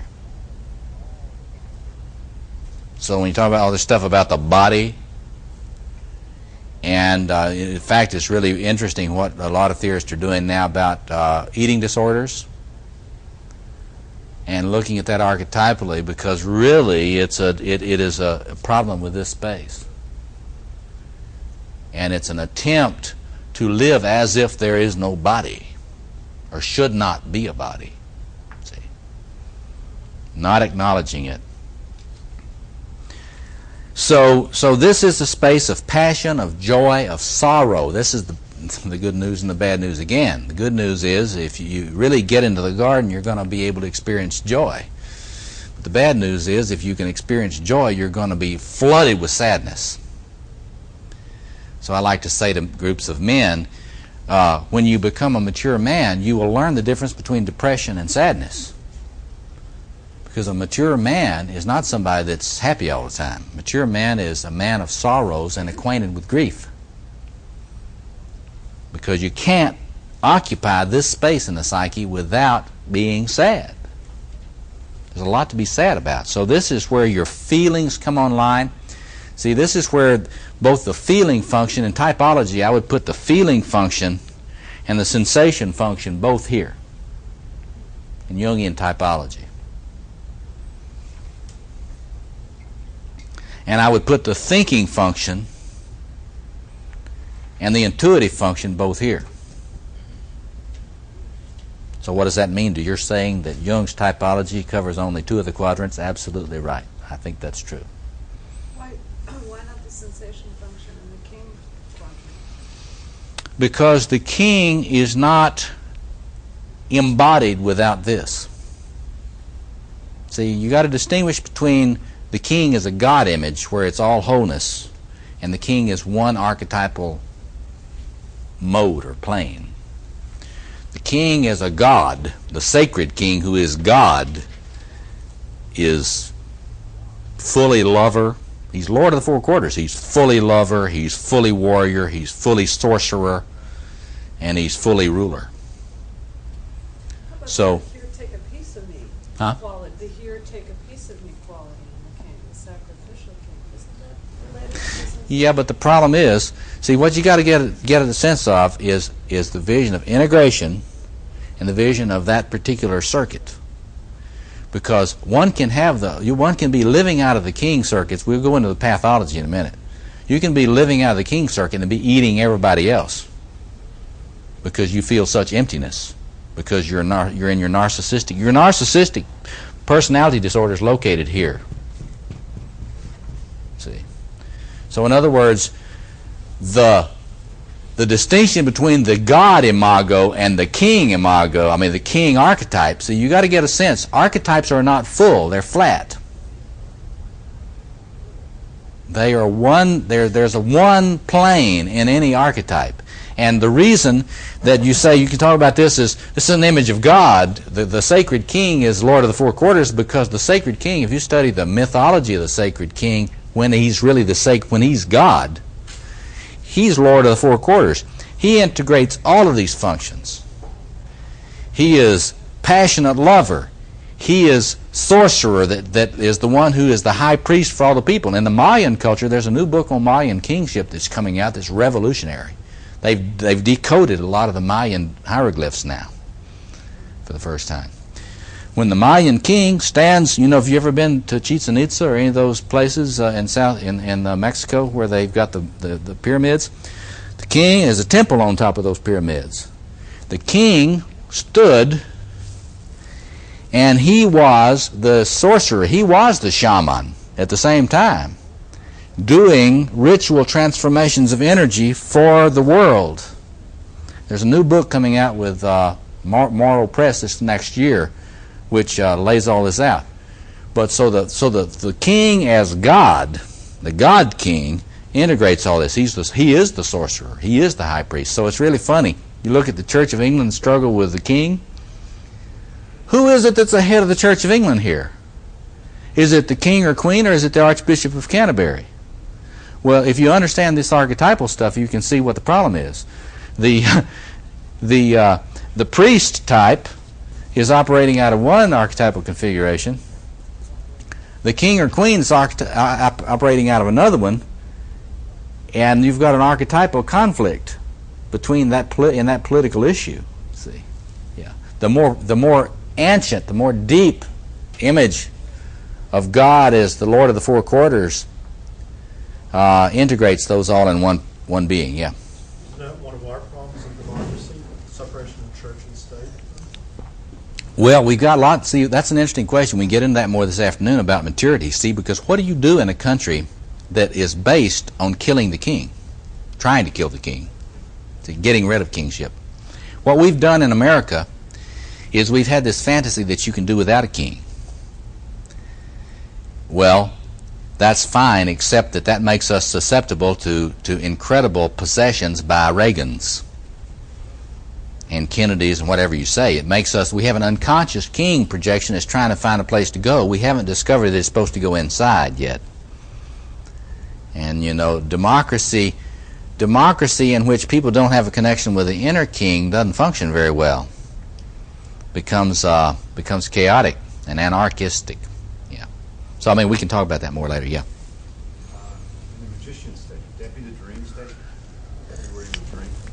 Ancient incubation. See, when you go into, you read that Meyer book on ancient incubation and modern psychotherapy, you're sort of going into your temple at night. And when you're trying to dream at night, you're trying to create an inner temple so that the dreams come. But see, if you understand this archetypal structure, you know, if you don't know what you're looking for in dreams, this is what irritates me about so many Jungians today. You know, they just think the dream, they got this romance about the dream, like the dream. If you don't know anything about the structure of the psyche, the dream is just going to fix it all. But you need to have a sense so you can look at these fantasy products to see what the psyche is trying to give you. For example, if you are very, very undeveloped in one of these quadrants, the psyche is going to try to compensate, give you stuff about that in dreams and other ways. So anyway, yeah, it is the inner temple, and you're trying to be in a space there, and you're trying to contain it and be reverent, so that the right-wising of the unconscious will help you find out where you're unbalanced. And then you can do something to try to balance that. I fear that there are a lot of people that think it's just going to happen without any action. So many therapists are dominated by this space. A lot of therapists have a romantic attitude about understanding. They think that if you just understand this stuff, you're going to become whole. But the fact is, wholeness in the human psyche requires a lot of action. In other words, there are a lot of things that you would need to do in your healing that a behavioral approach would be better than a psychoanalytic approach. So you can just sit there for 20 years going over your dreams, you know, and say, I have a lot of guys that think that, you know, I have another dream about the warrior, you know. He is, you know. And I say, well, it's time for you to get some martial arts training. No, I think we ought to just wait for another dream. You know, my warrior is going to be developed by interpreting my dreams. But it doesn't work that way. You know, you got to learn how to grab him by the nose and kick him in the ass, you know, when you're working on the warrior archetype. And that's where you have to study something besides the dream interpretation, because it's not just going to happen, you know. And see, that's, you know, that if you look at different, it's very fascinating to study comparative psychotherapy, because therapists operate out of different quadrants. See, behavioral therapists operate a lot more in that warrior space. They're interested in what you do. See, and so are Adlerians. Adlerians tend to be a lot more in that warrior place. Okay, so there are the spaces, and I'm convinced that that we've only begun to look at the psychoanalysis of space, because these things have a particular emotional tone, and when you're in a particular space, once you begin to work with this stuff, you can feel what space you're in. And if you're feeling, you know, if you're having a little adrenaline high and your hackles are rising a little bit, you know what space that is. And if you're having a hard time going to sleep at night, your mind is scanning all sorts of stuff and you're feeling vigilant, going checking the doors and checking the windows, you know what space you're in. That's a specific psychological space, and you're not going to be able to go to sleep real well if you're in that space. See? And think about what happens to your sex life when you're in the warrior space. If you're in the warrior space and your spouse wants to make love, what you will do is pick a fight with them. Happens all the time. Talk to a couple therapists. See? Okay, so let me just finish with just looking at this now, and then we'll break and we'll come back. We'll start off with questions, and then we'll start working on, you might want to do your little shading in, and I can take some of them anonymously, and we can talk about the job of maturation. Okay, so look at this. One dialectic this way, one dialectic this way. Notice something interesting, and I'm indebted to Douglas Gillette, my co-author for this sort of thing. I had never understood the way in which these different faces are really, you know, Jung talked about triune structures, these triune structures in the side, the meaning of these triune structures, the importance of the Trinity. Notice this is a triangle. It's very interesting. In this book we're coming out with in the fall, we're laying out the way in which the pathological expression of an archetypal modality is bipolar. That is, let's take this. You will have tyranny and dependency there. See? You'll have a similar kind of bipolarity here. You'll have the masochist and the sadist. See here.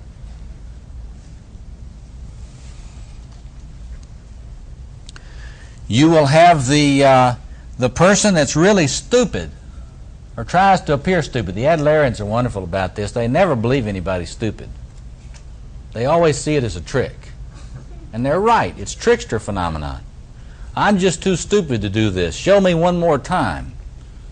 You show me one more time and I'll fuck it up for you again. See? Why? Because I don't want to do it. But I'm really stupid, or I'm the know-it-all. I know everything.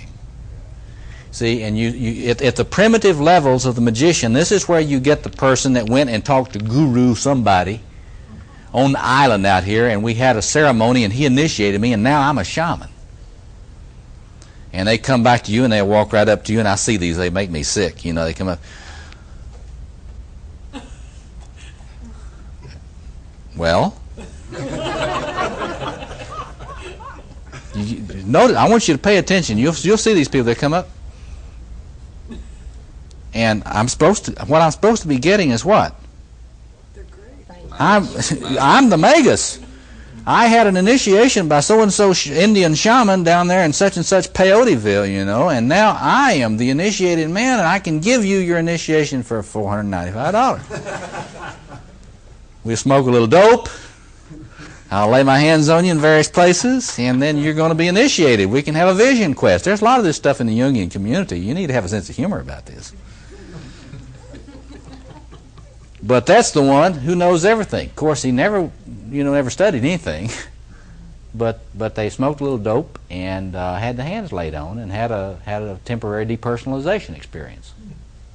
You know, and we got a lot of these in the Jungian community. There's a lot of workshops you can go to work with this. You know, I was out teaching at Omega Institute. There were a lot of them out there recently. But anyway, so look. So what happens is, as you begin to develop and mature in that, you begin to know what you don't know. See, I mean, this grandiose, this integration of what you don't know, you know, knowing nothing, and what you do know, begins to integrate. And by the time you get fairly mature in this thing, you have a lot of sense of what you don't know, because you do know a lot. This is what the people tell you. The more you know you don't know. And as you get up here, you get more of a sense. The movement toward the center is always the movement toward stewardship of that particular energy. See, the lower level you are, you want knowledge for knowledge's sake. That's an interesting thing. People rightfully talk about the shaman as a highly developed magician. That's because the shaman is a healer. When this magician energy gets highly developed, it's interested in healing, personal and social. See? So the movement toward the center is an integration of the bipolar things. Here you might say the split is between somebody who feels that they have no erotic potential at all. They're into accidity, or whatever they used to call that in Christian thought, and Don Juanism. See, so or addiction. See, well, I mean, you can talk about it a lot of ways, but you can see that there's a bipolar split there in the lover sector. You'll have the addictive phenomena, but you'll have on the other end of it somebody that has no passion for anything. You can have to push them to see if they're alive, you know. Lazy lover. A lazy lover, or somebody that yawns a lot as they're making love, you know. Sexual anorexic. A sexual anorexic. See?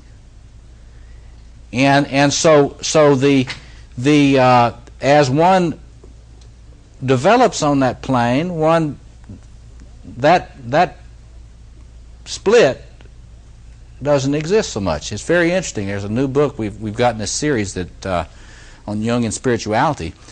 We've got the first book that's ever been written on Hegel and Jung, Hegel's philosophy and Jung's psychology. And if you'll think Hegel here a minute, thesis, antithesis, synthesis. Thesis, antithesis, synthesis. Thesis, antithesis, synthesis, and so on. So, Lord of the Four Quarters, an image of maturity. And we'll stop with this. It's like you look at those Mayan pyramids, it's a space here. What is unique about that space? Well, you can notice that they're all close to each other. You got access to all of them. You notice, though, they don't integrate into a nice soup. See, what is wholeness? Well, it ain't a soup. In other words, you're never going to get to the point that your lover energy and your warrior energy are just sort of poured in together and, they meld. Because if you do, you ruin your capacity to be a warrior and you ruin your capacity to be a lover. So what do? Well, you make a distinction between this. Remember, this is your archetypal template of potentials. It's not you. This is the deep self, the wiring, the hard wiring. It's impersonal. It's not you. Your human self, when it is developed, can access these things as it needs them. And it can be Lord of the Four Quarters. It can participate in all the spaces. When it needs to go into this space, it can. When it needs to go into that space, it can. So there is, to me, there is a way of imaging the process of maturation and seeing the splitting. We love to talk in psychoanalysis about splitting. You can see splitting in each of these quadrants, and you can see what happens when as the Freudians or the ego psychologists would say, when that ego function is strong, you get closer to this capacity. What are the marks of that? Flexibility, capacity for empathy, and appropriateness of the channeling of those energies. Follow that? Well, you'll have some time to think about that. We got to stop now. But come back after the break, because he entitled it Lord of the Four Quarters, Myths of the Royal Father. And I tried to get him to change it to Myths of Sacred Kingship, but he wouldn't do it, and I think it's a mistake. I mean, I'm glad to reprint it anyway, but because that's sort of a modern aberration. It's like with secularization and modernization, you personalize the concept of father and you make it a family matter. Well, in the pre-modern world, king and queen was not a personal thing. This is world. This is public. And when we say mother archetype and father archetype, it makes it personal and private in a way that totally misses the archetypal core of the king and queen.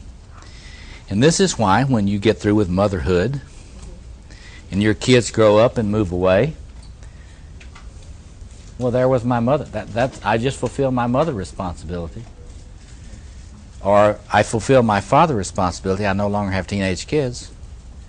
And so when men get 50, they think they're done with the father archetype, quote, father archetype. If they understood it was the king, they would know they had just begun. They had just begun to take responsibility for that archetypal energy for a world. So you see the distinction that I would make there. Yeah, that's much more like the Indian too, where the children are our children. It's not the Yes. mother. Oh, yes. But it's that ongoing concern. The tribal peoples were wonderful in their public sense. They didn't have a sense of private identity. When you became initiated, it was for the world. And you didn't, I like to say, people in theology talk about a high Christology, high view of Christ. Well, I like to say I have a high anthropology, a high version or vision of what the human being is to be. But it's not any higher than tribal peoples. See, my vision of the human is very similar. It's simply a postmodern. So this is a big issue, and one of the things you can think about, we open it up for questions now, and if you've got some diagrams, we'll look at them. But in my view, you cannot ever have maturity in a private vision. The concept of an initiated man who has no public commitments is a misnomer. It's a contradiction in terms. That's the way it was with tribal peoples, and the same thing would be true about the vision of the feminine. The feminine would never be circumscribed by the private in those traditions. And so maturity always has to have some public component. But again, remember the lover side. You never reduce it to duty.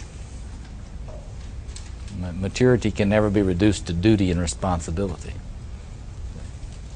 So let's open it up. I'm sure I've raised a lot of questions for you, more than I have time to clarify. And let's just kick this around a little bit in terms of things that have come to your mind.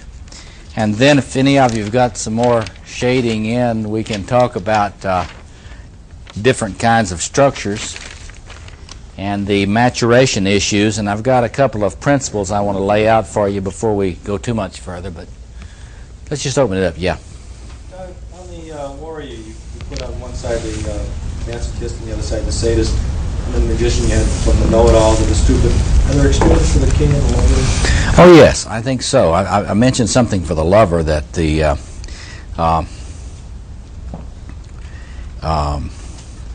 we were talking about just a while ago. The addict or Don Juanism on the one pole, where the one is flooded with this energy, and the other where one is denying that one has it.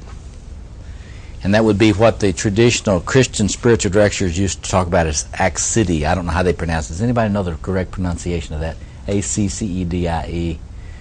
It's a sort of a blah. I have no passion. I'm limp. You know. And in the king or queen sector, you've got this tyrant mode, pole. And you also have the sort of abdication pole, where you just wash your hands of any kind of responsibility, you know, and you'll see that a lot in dependent type people. Anyway. When you study, in this first volume we lay out what we call boy psychology and man psychology, and you can see we describe these poles, these polarities as they exist in boys, because you see it in boys too. I mean, you see it on the playground, and then you see developed in an adult male. You see the same dynamics, the same issues in an adult male. But there is that polarity in the lack of development, and as the person matures, there is much more of a balance in that. Yeah. So if you feel that you're at one of those poles, then is your shading relatively low in that quadrant? Well, it's like, you know, you can play a lot with how you would diagram yourself. It's kind of fun to think of different ways. There's no one right way to do it. I try not to be perfectionistic with people about this. I try to say, look, if you're really in touch with this energy, that's a plus, you know. So, for example, if you're an alcoholic and you're flooded with lover energy, at least you got the lover energy. And one of the things that's bad about the way we do diagnostics in clinical psychology today is that we tend to really pathologize people who, you know, a great number of borderlines are in here. And if you're a borderline personality and you know enough to know about a borderline, you really feel bad about yourself. Oh God, you know, I'm really an unstable personality, and I've got, you know, all these problems, and you know, and I'm not very high up on the developmental continuum, you know. And so you'll really feel really bad about yourself. I think that's really tragic, because there are a lot of people who are just as crazy who are doing therapy with the borderline, who will not be ever seen, will never be seen as crazy. You know, the compulsive, for example, the compulsive psychotherapist has got a lot of warrior king or warrior queen. You know, the one that carefully got their degree, got all the right degrees from all the right places. They went to all the right clinical training programs. You know, all this stuff, did it all right. Can you imagine them working with they're working with the borderline, and they feel so superior to the borderline, when in fact the borderline is their shadow. They're carrying the shadow of the therapist. And so when you're thinking about maturation, I think it's impossible for us to be a little less puritanistic about human development. If somebody is an addict, they know a lot more about the lover space than you do, probably. They don't have much stability in their personality at all. And the energy is very raw and archaic. But they have at least made a beachhead on an important quadrant of the psyche. And when you're helping people think about themselves, it's important to ask them first, like you ask yourself, okay, so what of this space do I occupy? Whether I occupy it in a highly developed way or not. And so if you occupy the magician and the lover space together, you're probably going to be pretty unstable in some ways, but you're not going to be boring. You're going to be a very interesting person. See? And also you'll have participation in worlds that somebody that knows the other across from you do not know. So there's a lot of biases in our contemporary approach. We are very biased in favor of order. See? And we're biased, we're biased in favor of autonomy, usually. That's what the feminist theorists have said, and they're right. And so the thing you want to do is to first look at where the person has made a beachhead on the psychological space. And then you want to kind of get a sense about, usually a person has got a pretty good established connection with two spaces. And so one of the things we want to talk a little bit about is some different configurations and the challenges of each. Yeah. You said that you're working out these shadings of our own psyche. That I guess what we're doing is going to shade to the extent we recognize as energy. Yeah, that's right. That's right. Now, you also said earlier this morning that those energies are always there. They're there. You're either going to be recognizing them or in the proper place, or they're going to be coming in the back doors. Yeah, often in projections, see. For example, let me just give you an example of that. So the way that they are there can be, they can be there in a way that you cannot recognize that they're there. For example, a dependent personality disorder. Now the king or queen energies are clearly there in that person. They're not missing. But what does the dependent personality disorder do? They find a person or persons to project the king or queen stuff onto. We call that in psychoanalysis and self-psychology an idealizing transference. And so often a dependent personality will find a narcissistic personality disorder and fall in love with him, quote, unquote. And so the narcissistic personality will carry the king or queen for the dependent personality. So the dependent personality doesn't experience the energy in here. They experience it out there. And of course, you're not very empowered if you're experiencing it in projected forms. And we do this with a lot of these different energies.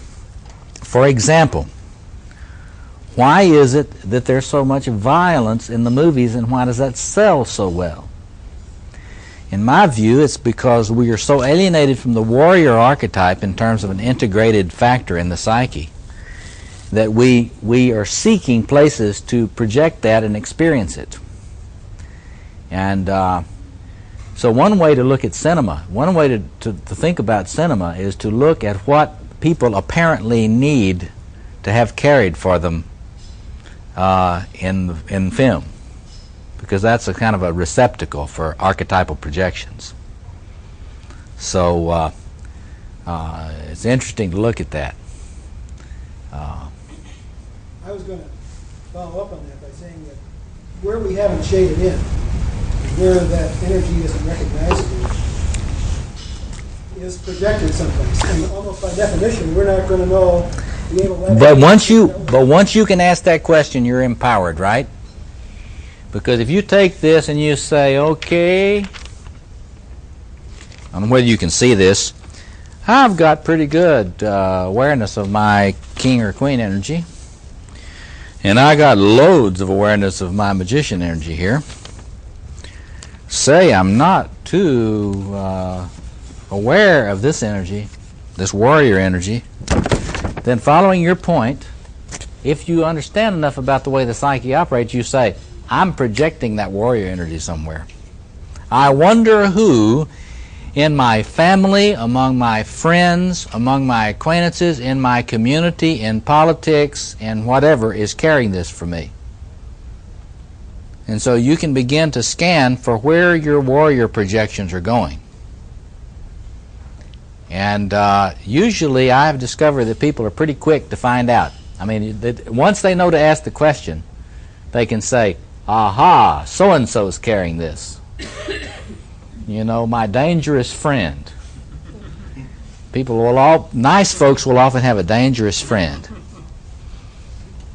And the dangerous friend will carry the warrior energy all the time.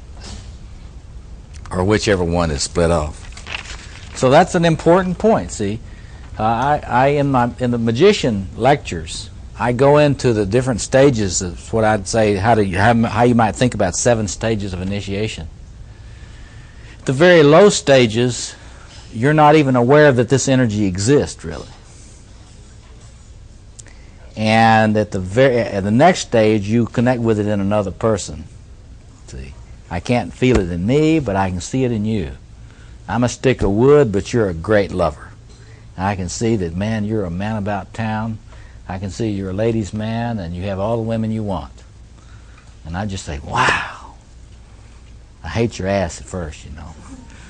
See, but then I can, you know, if you really know what you're doing and working with these initiations, if you have a sense about what energy you're really alienated from, then one of the things to do is to find somebody that has it, and don't worry about condoning them too much, just admire them.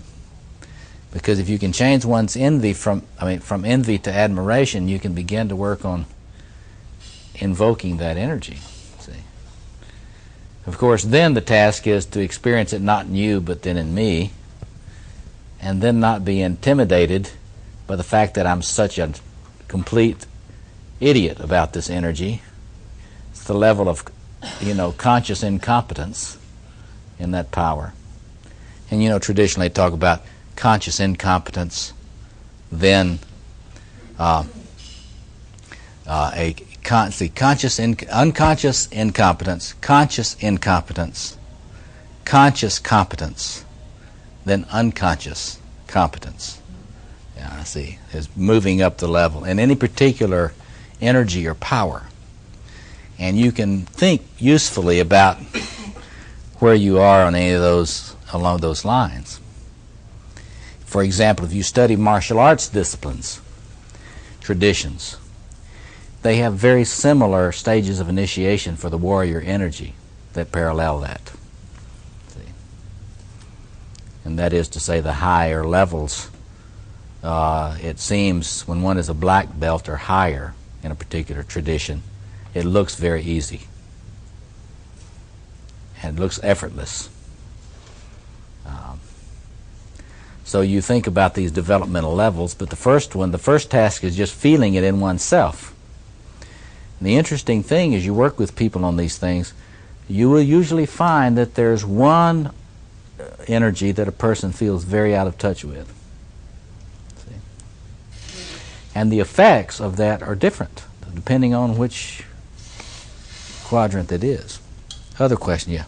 In this structure now, are you still saying the anima is the soul? The feminine?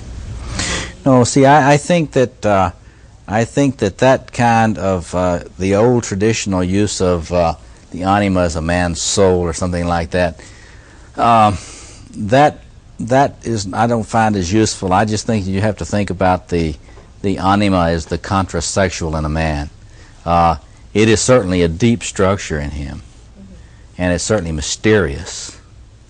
And there's certainly a sense in which if a man does not develop his appreciation and empathy for the feminine dimensions of his own being, he will not make a place for that other in his life. What I asked was, yeah. With the feminine in spirit, these energies, and the inspiration for these yes. energies, or would these energies come up without the feminine? Well, I think that in the deep self, you got to understand that in the deep self there is that field already existing.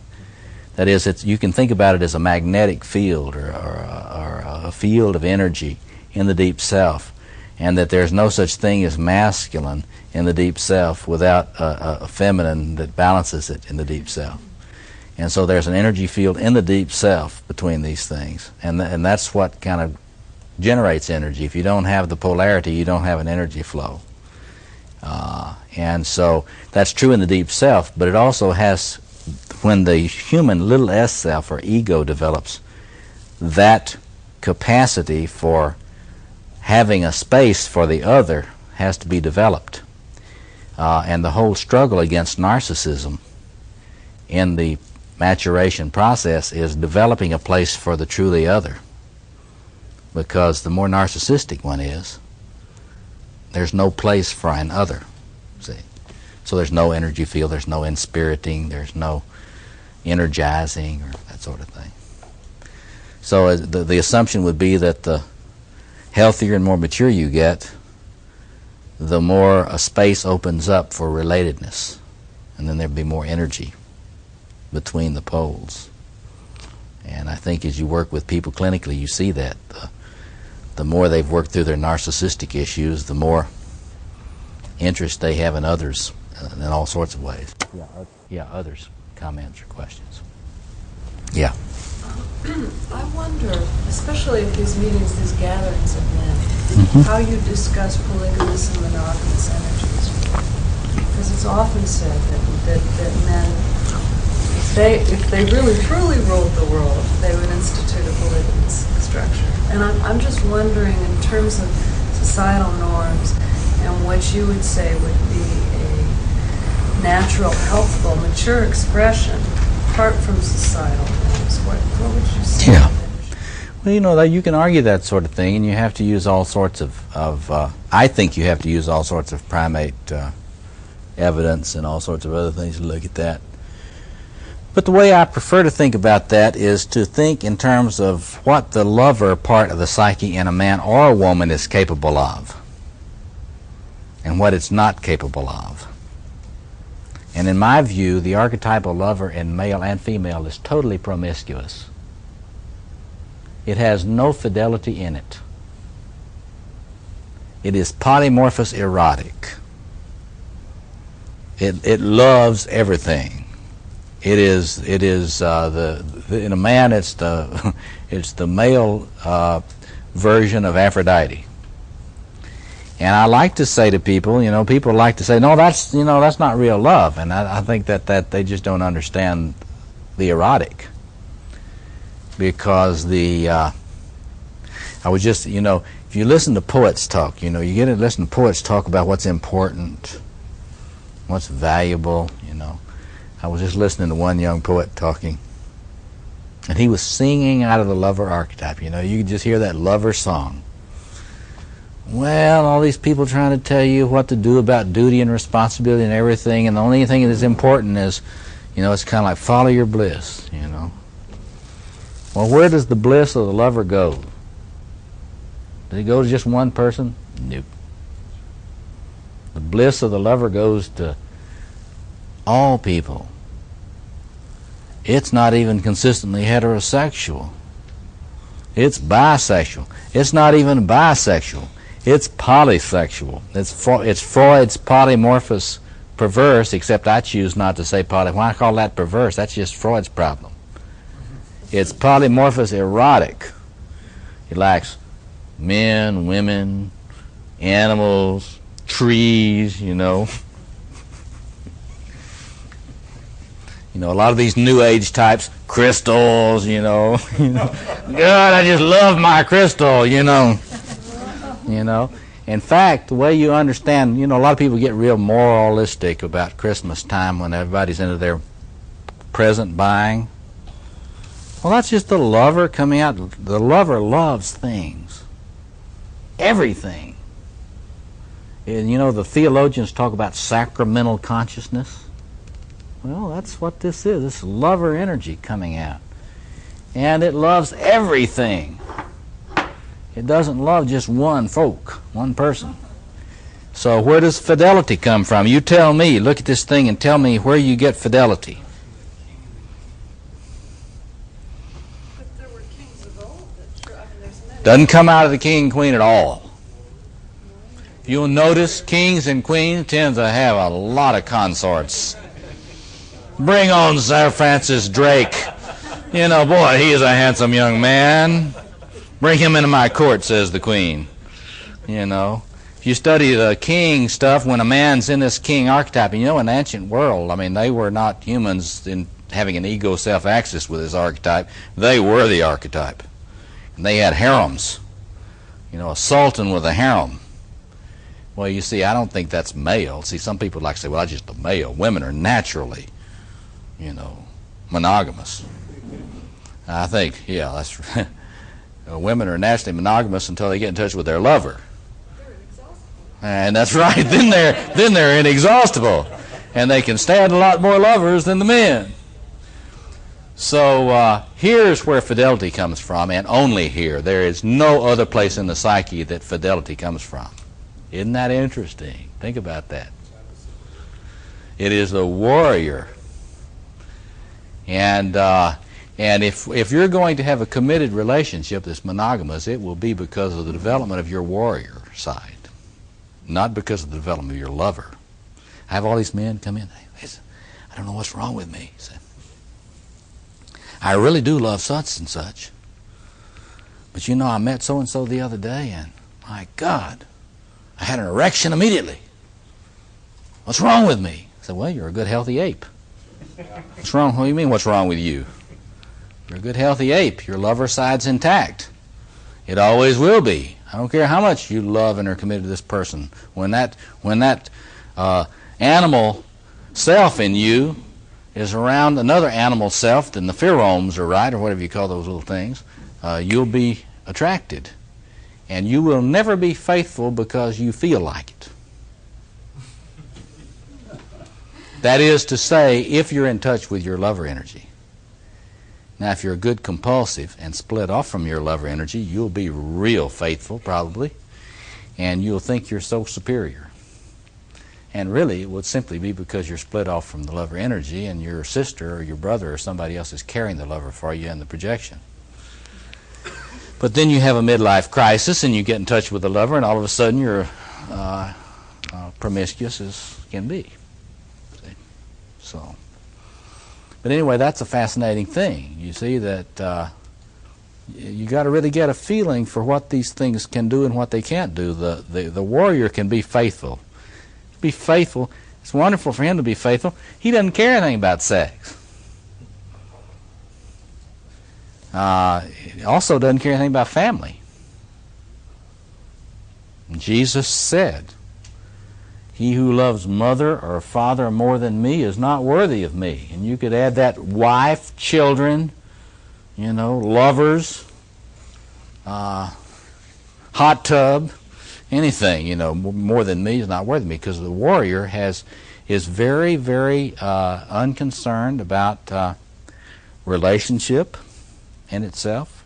It's unconcerned about anything but its mission, its responsibility, its assignment, its duty, its task.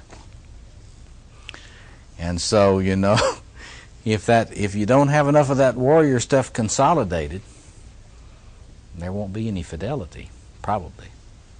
I just saw the film, The Old Gringo. It wasn't a great film, but it showed how Pancho Villa took the prostitutes along with the army. Yes. So that's not a lover. That's sex. Well, it's in that quadrant. It's an honoring of the body, that is to say, because, and of course, in traditional, the word hooker comes from General Hooker taking the prostitutes along with the Union Army, and that is, it's not a developed lover, but it's certainly an acknowledgement of the body and sexual needs. And the institution of prostitution probably developed because of the incredible difficulty human beings have had of integrating the lover energy into their lives in any kind of balanced way. Because notice, what is it hard to have any control of at all? The magician, particularly in his trickster form, because it's slippery. It's what are the gods associated with the magician in the the Greek and Roman pantheon? Hermes and Mercurius, slippery. It's hard to control that. And the lover energy doesn't understand. One of the things the lover energy doesn't understand enemies, and it doesn't understand boundaries. And so it's no accident that somebody that is an addict and has all this lover energy has problem with codependency. Because if you've got loads of that lover energy, boundaries are things, something there is that doesn't love a wall. And it is the lover archetype. That's right. Literally true. And the king and queen, what do they understand? They understand that sector understands nurturing. When it's working, at all, it certainly understands a sort of being in control and nurturing. But it will nurture you to death for your own good, and this is where the trickster stuff comes online. If the king and queen energy, you can think it's sort of what they used to call momism, But if the king and queen stuff is unbalanced, it has no sense of limits in how much it's going to nurture you. You can be 18 and still having your mom help you go to the bathroom, see? Or going to dad to talk to dad about, somebody told me recently that their 20-something-year-old daughter, this man told me his 20-something-year-old daughter came to him and said, "Dad, I want to spend the night at my boyfriend's house." Expecting permission. And, of course, this person's trickster is not sufficiently well developed, What business of that is dad's, anyway. Okay, other comments or questions? Yeah, back here. Where does the topology of the persona come into the scheme? Do people have different ones? Yeah, you see, depending on how what is important in terms of your individuation, it's important to figure out how you're organized. Dominant, auxiliary, you can use that typological terminology usefully here. What's dominant, what's auxiliary, what's tertiary, and what's in the shadow, the deepest place. But your persona, depending on how you've organized, it will directly reflect the way you're organized.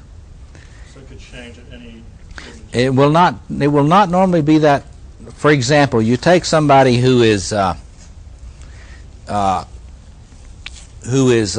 dominated by trickster energy, which is in this magician sector. In their persona, they will seldom ever be serious. They will crack jokes a lot. They will be hard to pin down, and that'll be clear in the persona. They will not come on like a Philadelphia lawyer, see, in a three-piece suit. Very much. Yeah, see, they will not come on. They will not look like a warrior if they're dominated by the trickster, and the persona will not look that way.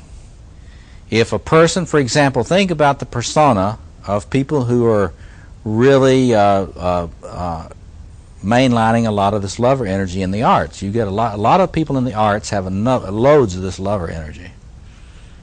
And notice what happens to their persona. Do they come on like executives down on LaSalle Street? Not at all. You see a lot more color. Anytime somebody's mainlining a lot of lover energy, you can see it immediately in the fashion. This is where you have to pay attention to fashion. It really matters the way people dress, and it's not, it tells you a lot about archetypal configurations, especially if you're around them a little bit, more than just once or twice, so you can get a feel for it.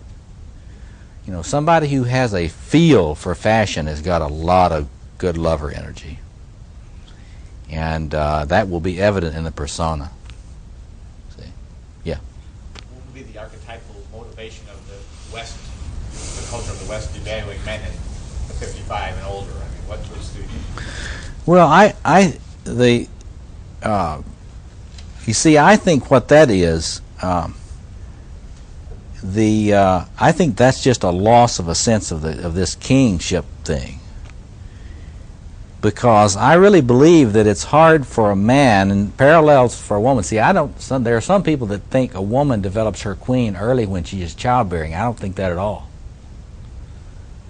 In fact, I think it's just as hard for a woman to develop her queen as it is for a man to develop his king, and I don't think either one of them start developing it very well till they get about 50. In other words, the king or queen energy really can begin to blossom in its fullness, I think, probably in the 50s.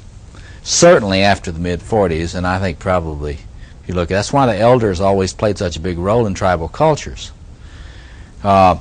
But when you lose a sense of kingship and that world stewardship that's embodied in that, then what is a man for after he gets to the top in his job? When he gets to be a vice president at IBM, and that's as high as he's going to go, and his kids are through college, then so what else is he for? And most men in our country, and I think it's worse in our country, don't really have a vision of generativity for after 55. So we've got all these men that play a lot of golf. And they're depressed a lot, and they drink too much, and they don't know why. And it's because they've really got a massive split, and they're not really acknowledging a whole sector in which they should be being sort of planetary grandfathers, which is what they did in tribal cultures. Talked about the grandfathers all the time, the grandmothers. So I think that's related to that. I think it's the loss of a sense of initiation in that sector particularly. Other comments? You used a concept earlier of stewardship Yes. of an energy. Yeah. Could you explain more what that means? Yeah. Yes, I've been thinking a lot about maturation in these different sectors. It's clear that you can have a lot of facility in one of these sectors and not have any sense of a larger picture of what you might do with that energy. I think you see that clearly. We can see it. We can go around. You can see that clearly in this in the warrior energy. Let's just look at that a minute. There are a lot of people today who are mercenaries that think they're warriors. Every little corporation, you know, on LaSalle Street or Wall Street or these places, they've got what they call a war room. And all these hotshot yuppie would-be CEOs get in there in that war room and they play like, you know, they've all read their little Fighting to Win books and all this sort of thing. And they really think of themselves as warriors. Well, that's a joke. They're not warriors at all, because they're selling their competence and their knowledge to the highest bidder without any concern whatsoever about the moral ramifications of their power. And in America today, this has gotten to be a real crisis, because our businessmen, you know, they're into leveraged buyouts. You know, there's very little sense of stewarding a company, helping a company develop, very little sense of loyalty to the company's employees or to the company's constituency or the company's public. So I'm into my golden parachute, how much money I can get for my, in case I lose my job, how much they have to pay to buy me out. There's practically no concept of stewardship of either my warrior energy or my executive king energy. So when you say stewardship, what you got to realize is that you can get to be very competent in one of these energies and have no sense of moral responsibility for stewarding it for anything larger. And you see that in the movie Star Wars, particularly in the figure of Darth Vader. See, what's the problem with Darth Vader? Is it because he doesn't have a lot of warrior energy? Absolutely not.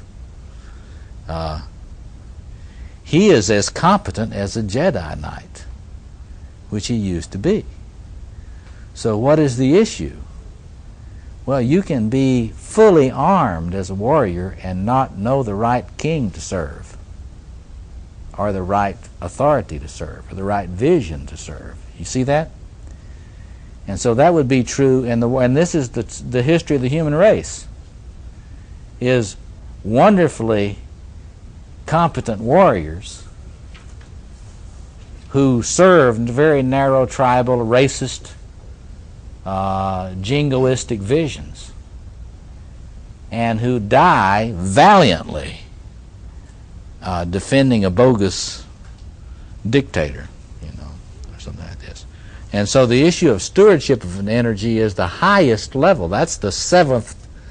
See, you can get through 6 of these initiations and get up to that highest level, and then the question is, okay, so what do I do with this? What's this for? And you can get very, very highly developed in one of these sectors without having any sense of what it's for.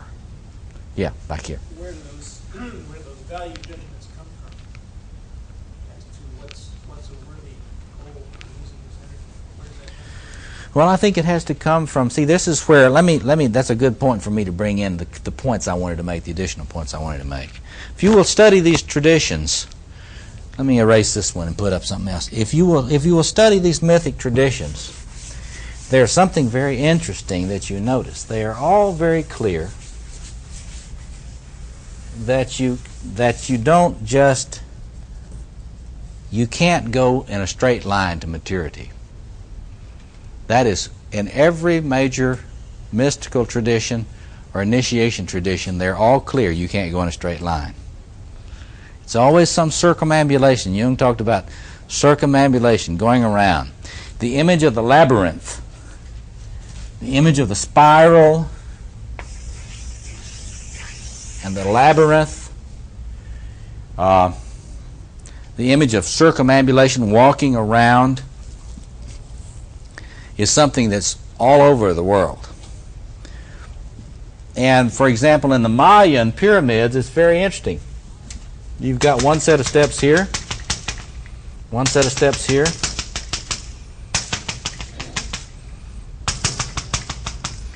and you look at a lot of these pyramid structures in the history of the human race. They all are step pyramids. Some of them are 7 steps, some of them are 9, depending on what initiatory tradition you're in. But there is a sense in which you've got to circumambulate. Jung talks about this in lots of places. You've got to go the way of the snake. In the Navajo traditions, they have a lot of images of the coiled snake. So you think about this.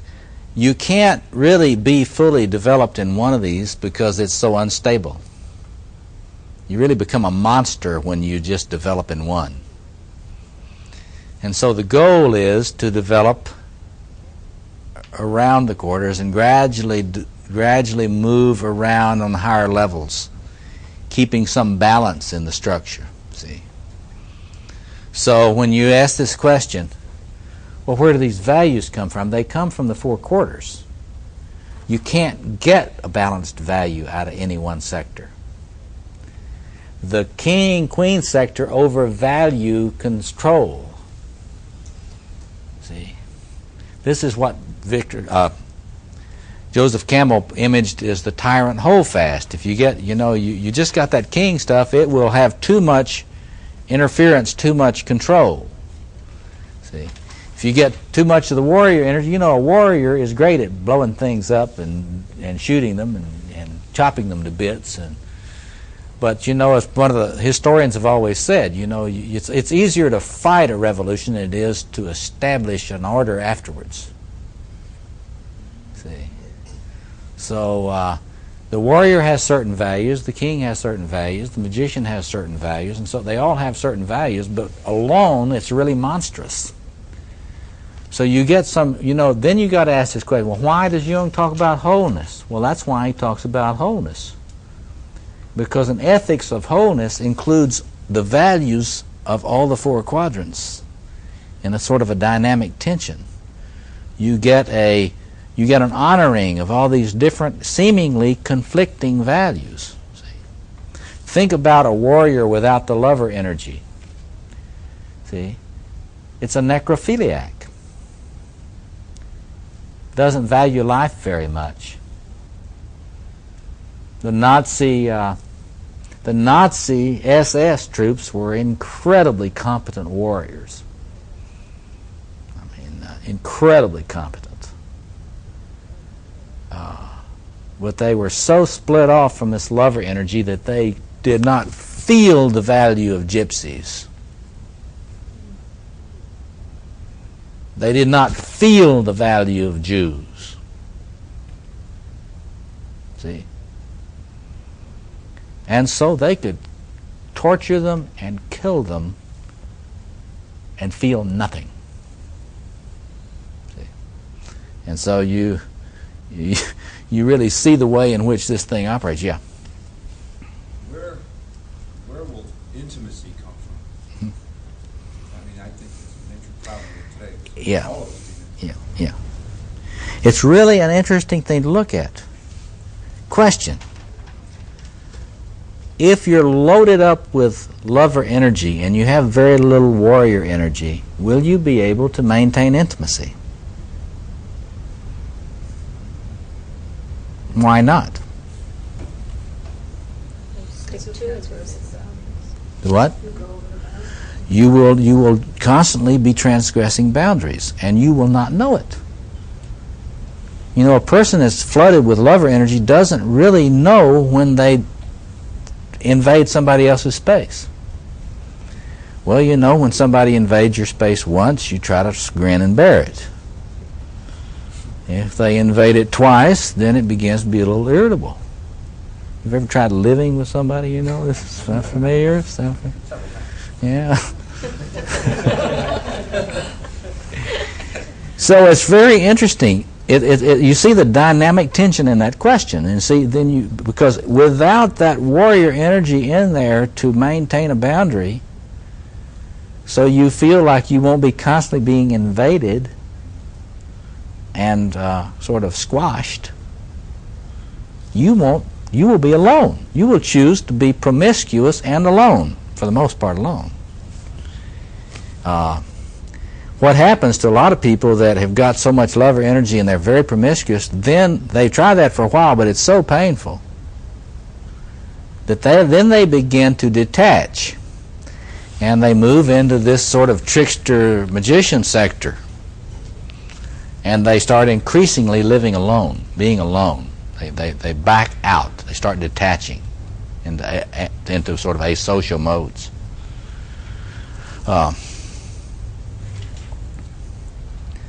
Another interesting thing, Theodore Milan's psychopathology, I mean, if you just look at this structure,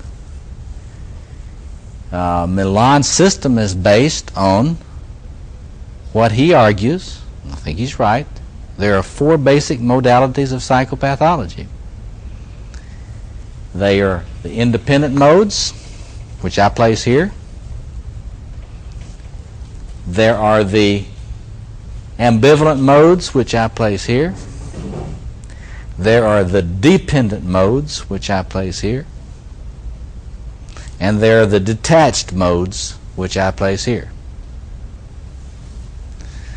For you clinicians, whenever you see somebody that's schizoid, immediately you know what archetypal dominant is operating with them chiefly.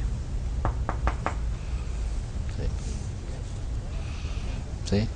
If they're compulsive personalities, they got a load of this. See?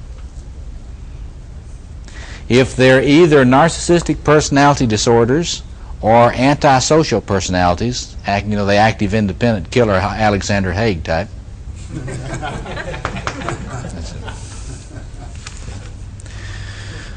Okay. Okay, so let's look at a couple of these diagrams and then we can discuss them more. It's interesting here. Look at the similarity of these two. It'd be interesting to know how many of you here today have a lot of magician. Can you see this? And a lot of king or queen. I have discovered in my work that this is a configuration that often leads to a career in therapy.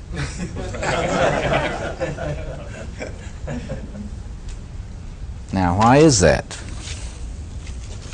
Well, therapy, by definition, is a sort of a schizoid kind of role, voyeuristic. See, you want to know. You probably had a family where you had to know a lot to survive. In fact, this is the same configuration that I started out with. And if you have less king or queen energy, your interest as a therapist would be more scientific, like Freud's. Less as a healer and more of a scientist. I'm not so interested in psychotherapy. I'm interested in research psychology. See, that would be more magician stuff. See? Now, just looking at this, and y'all be very tactful the way you put this now, because this is my dominant tendency too. What would be this person's strengths and weaknesses? And what would be the maturation task that you would see? And how would you suggest that they proceed? Just jump in, have the courage to be imperfect. What would they be good at? Let's start with it. I always start with people's strengths. I would go with the larger one in the ready 10 years. Okay. Now. I would say they were a giving person, but had a problem with people taking from them because their warrior is. What do you mean a problem with people taking from them? You mean they don't take enough from them? They would be willing to give, and people would be willing to take. Right. Without giving back. Anytime you see this configuration, you got a person that's probably tired.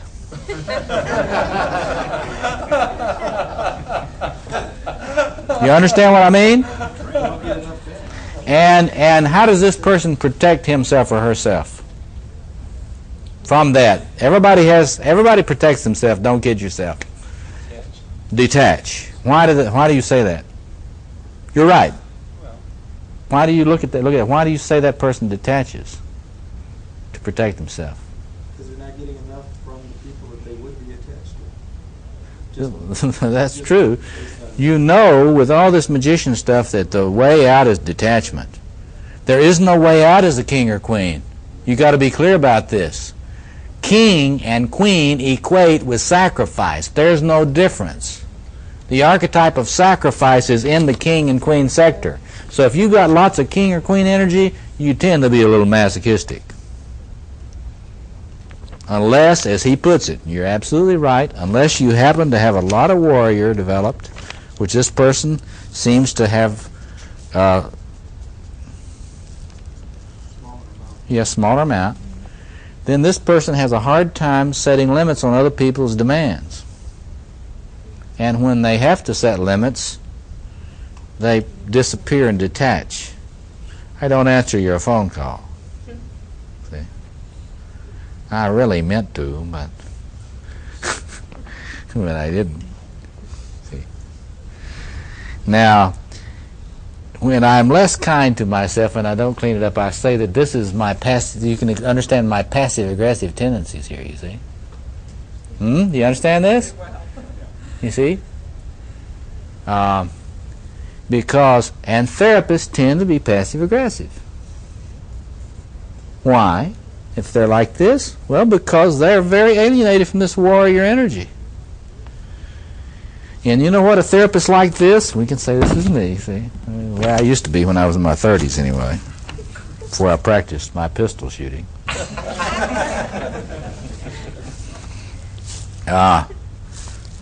You know, this is the person that deserves a lot of angry borderlines. Because if you're like this, you're going to have borderlines just coming from the woodwork everywhere. Very passionate, sexy, angry borderlines. Right? Why? Because Jungians always say you get the patients you need. You get the people that alchemically will come, and just like in your relationships with men and women or your lovers, they will always come in here and fill in your blanks. This is the alchemy of relationship. And so, just at the place where I'm the least capable of defending myself, someone will come along and help me with this. And once the tracers come by your ears enough, you know, you know, then you start thinking, well, I better learn a little bit about armor plate. Yeah, either that, I'm not ever going to see any borderlines again. See? You detach, right? And you sit back, and of course the borderline is always right about you. You know, if a borderline is attacking you, they're almost always. I've never seen a case where they've not, when they attack me, that they're not right. Because they're wonderful, their warrior energy is so wonderful, and their scanning is so wonderful, and they see right, they x-ray right through your weak spots, and they scan, their radar system scans, and all the guns trained just in the right place. And so they attack you, and you sit back there and you're detached. You try to say, you feel that I do not sufficiently like you, right? And back behind it, you're saying, I hate your guts. I hope I'm going to refer you. Yeah. I laugh, but that's really the way it is. And so you see, in therapy, you really, to be a therapist, especially to work with disturbed people, really, the people that need the help, you really need to have this stuff developed so that you're not so afraid of their firepower. And so instead of envying their firepower unconsciously and hating them for it, you can admire their firepower. And then when somebody attacks you really thoroughly and effectively, you can say, hey, you know, you've got great warrior energy here. I can tell by all the blood running down in my boots. But I'm serious about it. You can see their strong points if you have that developed enough in yourself. But if you don't have that, if you listen to your clinical teachers too much, and listen to that rap about borderlines, you will write these people off. You'll try to get them medicated and get them out of your practice. And you won't see how wonderful their lover-warrior energy is. because they have wonderful energy here. You know, you don't. I mean, so there's Jung's thing about the patient heals the therapist. Well, how does that happen? It happens in the transference field. Is that fun? No. Yeah. My observation, this would be the same person that's on 6 church committees and volunteers for everything because they can't fight them off. They're trying to care for everything, see? And you'll notice this, too, in very well-meaning person of all kinds. When they've got a lot of king or queen, they have many projects. None of their projects get enough energy, right? They get a little bit here, a little bit there. They got all these projects, but they don't get finished. And see, when you've got an unconscious tie to that king or queen, you can't focus. The only place you get real focus in the psyche is in that warrior. The warrior doesn't fight the whole war. He never fights the whole war. He fights one mission. See? Yeah. That configuration, you see, that's right. However, I would also describe myself as a workaholic, which would seem to be warrior energy. It is warrior energy. Pathological warrior. It's just archaic warrior energy. I gave myself real low scores on the warrior energy. Okay. That, and in a way, that's right. That is to say, if one is a workaholic, it means that one's got a lot of archaic warrior energy flooding around. But one of the interesting things is it's not protecting you. See, it's like the warrior, the first job of the warrior is to stay alive, you know, so he can finish his mission. And so one of the things you'll find very interesting with people that have not very integrated warriors, they don't take good care of themselves. And so you may be compulsive, and it is warrior energy. And in another way, if I wanted to encourage you, if you were a client of mine, I would take your chart and I'd fill that warrior energy in for 'em. I'd say you got that too. Now we need to help that stuff get a little bit more integrated so that it serves you better. See, and so rather than saying if I were charting you on this thing and you're a workaholic, I would shade in that warrior stuff a lot more.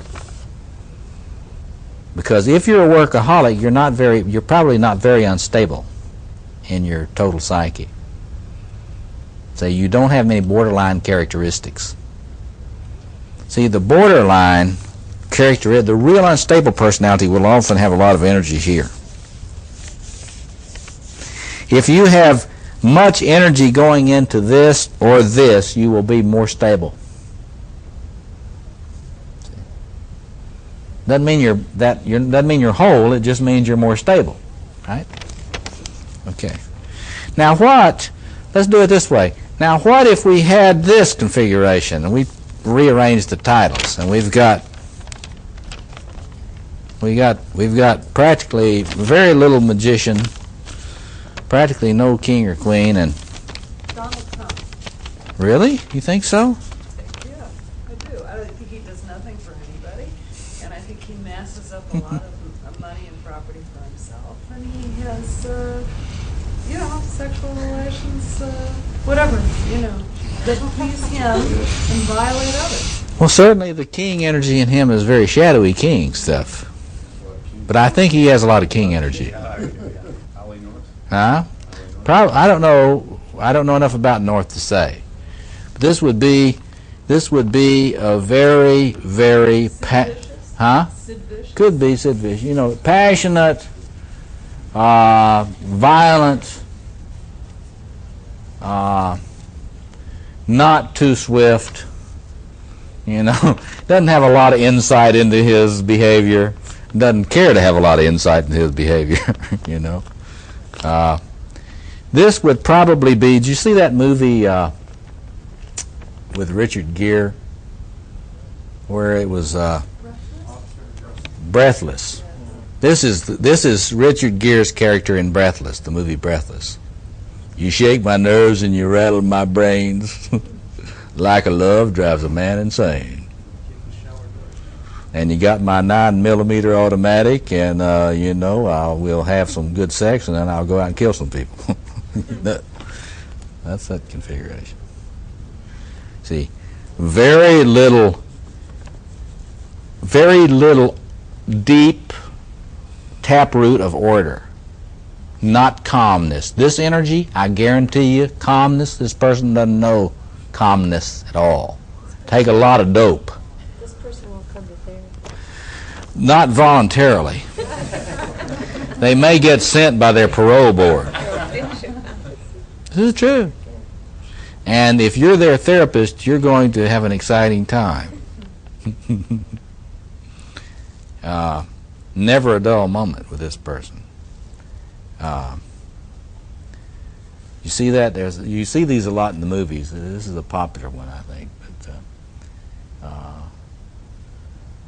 I'm trying to think of the movie about the ex-con that gets out, and he goes to Miami or somewhere, and he steals his cop's gun and badge. You see that one? Miami Blues. This is the guy in Miami Blues. Passionate, warrior, lover, and no insight into anything. He doesn't understand anything. He has absolutely no source of order in his personality at all. And but he has an exciting few days. Live fast, love hard, die young, leave a beautiful memory. Okay. Now, what about somebody? You can. I mean, those are. You don't see this configuration all that much, though. See. You see a lot more. I mean, this one. This one. It has no address. Yeah. Right. You get a guy. Say, what about? Did you see the movie? What is it? Something about the atomic bomb scientist. Oppenheimer and Fat Man, Little Boy or something. The nuclear bomb scientist, Dr. Strangelove type. How would you say that would be organized? A lot of magician and a lot of warrior. So they would be magician warriors. Somebody said to me right at the break, this new Supreme Court justice sounds like he may be kind of the magician warrior. It sounds right to me. Yeah. That fellow out in California, the machine gun all the Laotian kids. Yeah. That'd be a warrior magician, right? Well. The problem is the South Vietnamese coming in. Well, yeah. See, probably that guy. I'll bet you that guy. If you looked at him, if you had a profile on him, I'll bet he would be. Probably would have had a lot of the trickster lover, but regressed badly. I mean, when you really regress, see, the archaic energies are always in there, and they will always come in to compensate. And when you really decompensate and start going nuts, whatever you're really worst at will come on like gangbusters. So in other words, what you need to think about is when you start getting really crazy, you have to know what archetypal configuration will come blasting in an archetypal way.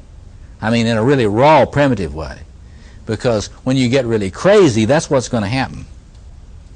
Whatever you're weakest in, you'll have a flood of archetypal energy out of that, see. For example, if you got this configuration,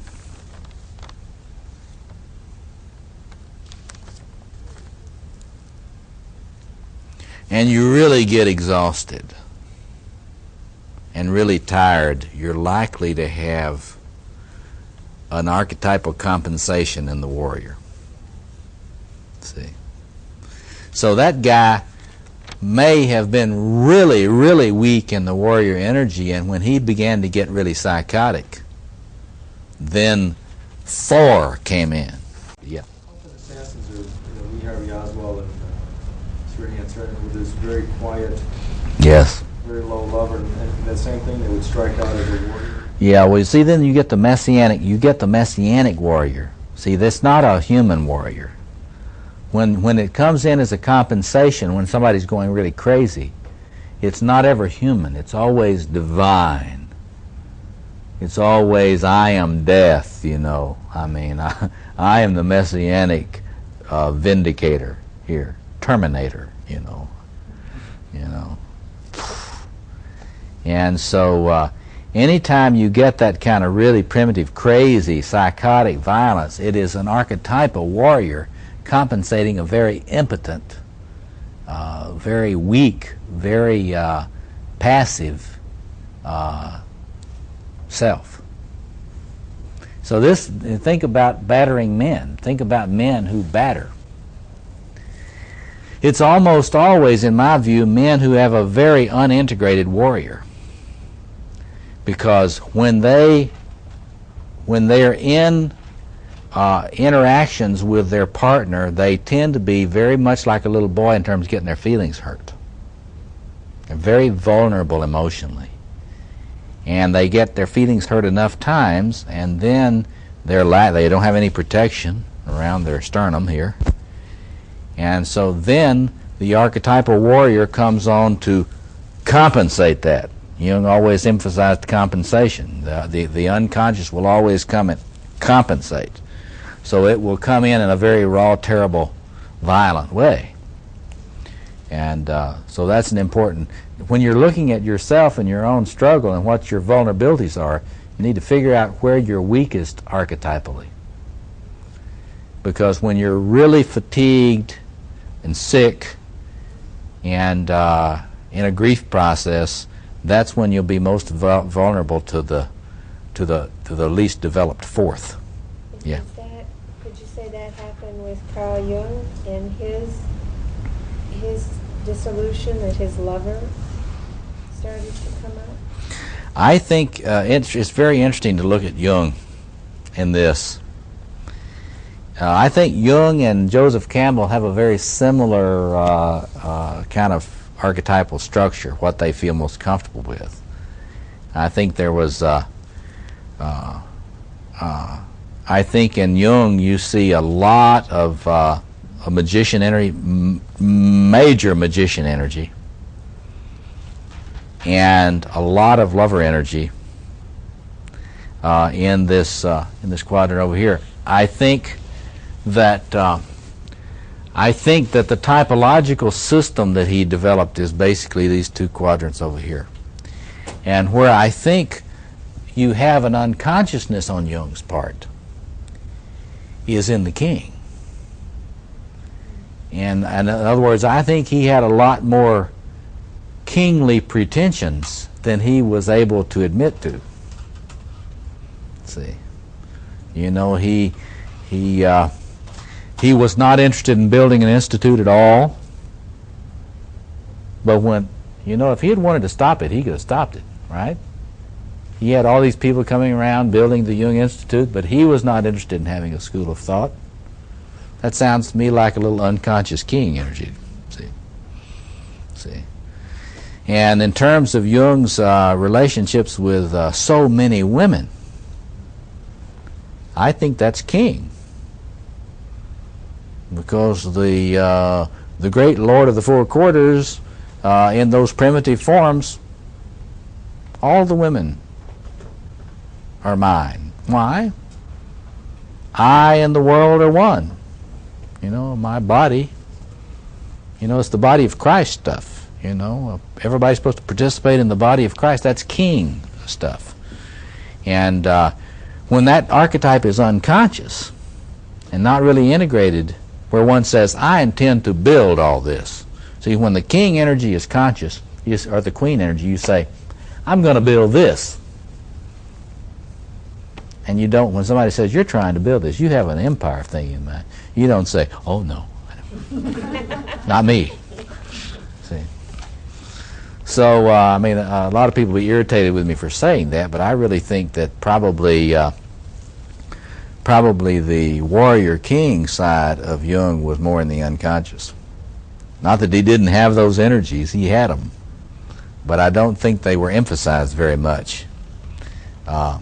And they weren't emphasized that much in Freud's thought either, and Freud was very much like that. And see, Jung turned to Freud to help him deal with those issues. Jung's father hadn't helped him deal with those issues. Jung turned to Freud to help him deal with those issues. Freud hadn't got dealt with those issues himself. Freud was kind of a trickster lover himself, yeah. How did Emma fit in? Well, I mean, you know, if you're in, I think that if you look at this idea that men have, that they can have just, you know, women ought to be satisfied that I have all these women. And I wonder, was she strong in the queen? She strikes me, from what little I know about her, to have a lot of the queen energy, see. The problem, if you're a woman and you're in a relationship with a man and you have a lot of queen energy, you better get busy about getting some lover energy. You better get busy about integrating some Aphrodite. The same thing with a man. It's like in the movie Camelot. King Arthur's busy being king, right?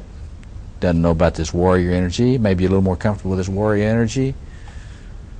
Really doesn't know much about the lover energy, so what happens? Well, Lancelot comes in and fills that dimension for him. See? So you got to look at the splitting, look at the archetypal splitting. Yeah, one more and then let's stretch our legs a minute. How Yeah. does one go about integrating, or is that something you're getting into? Well, I think that you have to continue circumambulating in the psyche, but what you want to do first is to figure out how you're shaped. And then you can, then we'll talk about this after we take a short break, but then you can get an idea what kind of structural integrity, like if you look at this person, you're going to be working with them and helping them to develop. Where do you put your energy? In other words, if you're going to help this person develop and you want to maximize their growth in the shortest period of time, what do you try to help them develop? You help them develop the warrior. Why? Because you can put energy in here, but they've got loads of that. You can put energy in here. It's still not perfect. You know, you put loads of energy in that. But they've got so much development here on this axis. I mean, you know, if you're going to have a 20-year analysis, you can put energy in everywhere. But if you're really trying to help that person move, you want to put energy into the place which will help them become more balanced. So I totally agree. You put it into the warrior sector. And what will happen is this person's anxiety level will go down rapidly if you start putting energy in here, because they will tend to have a lot of anxiety about boundaries and being overloaded and not being able to say no. Once you put energy into the warrior sector here, they will be much better at their boundaries. Then their fear of intimacy will begin immediately to drop. You see, their fear of intimacy will begin to drop very quickly. When their fear of intimacy begins to drop, they will feel more comfortable spending more time playing, sexuality, relationship. See? And of course that will just enrich the entire bit. Actually, this person is a pretty stable personality.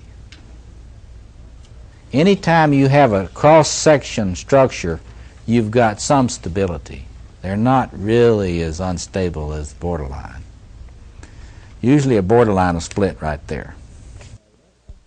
Traditional Jungian concepts of wholeness, you know, when we throw this word wholeness around, you really begin to get an idea about the content of wholeness. If you take seriously this quadration, the quadrated psyche, and you take seriously the different kinds of powers and energies and capacities that are in the wiring, in one's wiring, then wholeness is not just some ethereal sort of Jungian concept, but it really has a real content. And you get a real sense. One of the fun things to think about as a therapist, I mean, if you really like doing therapy, you know, you begin to say, oh, Well, if I look at a person and I see, if I can get some sense about how they, what sectors they've really integrated and what sectors they're really alienated from, then I can get a lot more clear picture on how to help this person to become whole. I mean, wholeness is then not some sort of abstract idea. If you have a person, for example, who is really alienated from all that lover energy, you have some idea about what you need to do to help that individual begin to develop the lover within. And let me just ask that, okay? So you're working with somebody and they need to develop the lover quadrant. Well, what are some of the things you might do with that person to help them connect with that energy, short of having an affair with them? Anybody? Playful with them, speculate, have them try all sorts of things without attaching certain value to them. All right. Well, okay, but what are some of the things you might do to help an individual get into the garden? If you got a person that doesn't even know, they heard about a garden, you know. Yeah, I heard about that. I think that was Adam and Eve, right? So what might you do? Or you can say it this way, how do you get into the garden? Explore their feelings about relationships. Yeah. That's certainly that lover sector.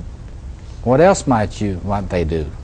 Sensate experiences, send them various places. Sensate experiences. We have a therapeutic masseuse here today. I refer a lot of people for therapeutic massage. If I find somebody that's really just alienated from the whole lover sector of their personality, I say, you know, you're going to have some massage, some body work. A lot of Jungians refer people to body work. And they just a lot of them, they do it, they kind of feel like it's right to do it. But you can see clearly why you do it. If you got somebody that's out of touch with the body, why wait around till they have dreams about the body, you know, the body this and that and dreams? You send them for some body work. And they begin, the body is a very interesting thing. It learns. It does, you know, it learns from being touched. So if I have a person that's really alienated from the body and I send them for a therapeutic massage or for some body work, the speed with which they begin to integrate the lover sector of their personality is amazing. I also send them for other things. Like what? Acting lessons. Improv. You show me a person that's got a lot of problems with a lover, I'll show you a person with a lot of shame issues. A lot of difficulty in appearing. They don't know how to strut. Right? Well, what better way to get into the lover quadrant, appearing? I like to say on my lover lectures, I say, 2 things the lover can do: play and display. If you got a person that can't display themselves, they got lover problems. Well, what are you going to do? Sit there and wait for 10 years working on their dreams about display? Or are you going to say, get out there and display yourself? That's too behavioral. So what? You know, I prefer they get better. So, you know, I've had people have singing lessons where they learn to do cabaret singing. It's amazing how quick the lover comes on when you learn to sing Frank Sinatra. You know, you get some really shy guy and he learns how to sing, you know, cabaret. I'm not kidding you. I'm not kidding you. About the first time they can perform before their group, where they can perform some Frank Sinatra song, it's amazing to see how much shameless he is, or she is. And you don't have to wait forever. And this is what in the men's movement today, we're so indebted to Robert Bly and Michael Meade and some other people who are much more comfortable with their lover side than I am. These guys, you know, they bring in poetry, and poetry is a direct main line into the lover side of the personality. And, well, not always, but more often than not. It doesn't necessarily, it's not necessarily a positive experience. There's a lot of sadness and grief in poetry, but there's always feeling in there of some kind. And so anyway, they bring a lot of poetry. You know, if a person is alienated from the lover side of their personality and you're trying to help them mature in that, it's a lot better to have them read D.H. Lawrence's poetry, for example, than another book on Eros, you know. Because if you don't watch it, you'll be tuning up their magician, and they'll be that much better as a magician and understanding all about love. See? They won't feel anything, but they'll, oh, this is what it's supposed to be like, you know. Okay.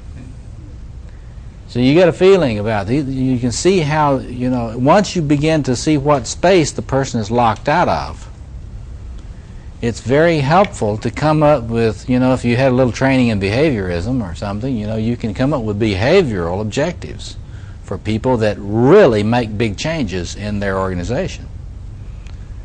In other words, you can use the psychoanalytic understanding of the plumbing to understand the problem, but you don't have to use this interminable, multi-year approaches to treatment to help somebody get better. They can begin to access spaces in the psyche much quicker. I know that sounds heretical, and it also lowers the income of the analyst, but it's a lot more effective. What are some things, for example, you had someone that you felt was alienated from warrior energy. What might you do with them? Man or woman? Doesn't matter. What might you have them do? What might you work on with them for the warrior energy, help them mature in that? Sports can help. What else? Debating. You mentioned martial arts. Martial arts is a big one. I think men and women. Assertiveness training short of martial arts, you scare somebody to death, it's very, you know, sweet, and you say, well, I want you to go take Aikido, you know. But if you say, well, there's a workshop down at so-and-so on assertiveness training. Think you might get there? Well, I'll think about it. But assertiveness training is very, very good to start working on this warrior energy. And negotiating skills. If you've got somebody that's in business and they go to a workshop or a course and that working on negotiating skills, it's warrior stuff.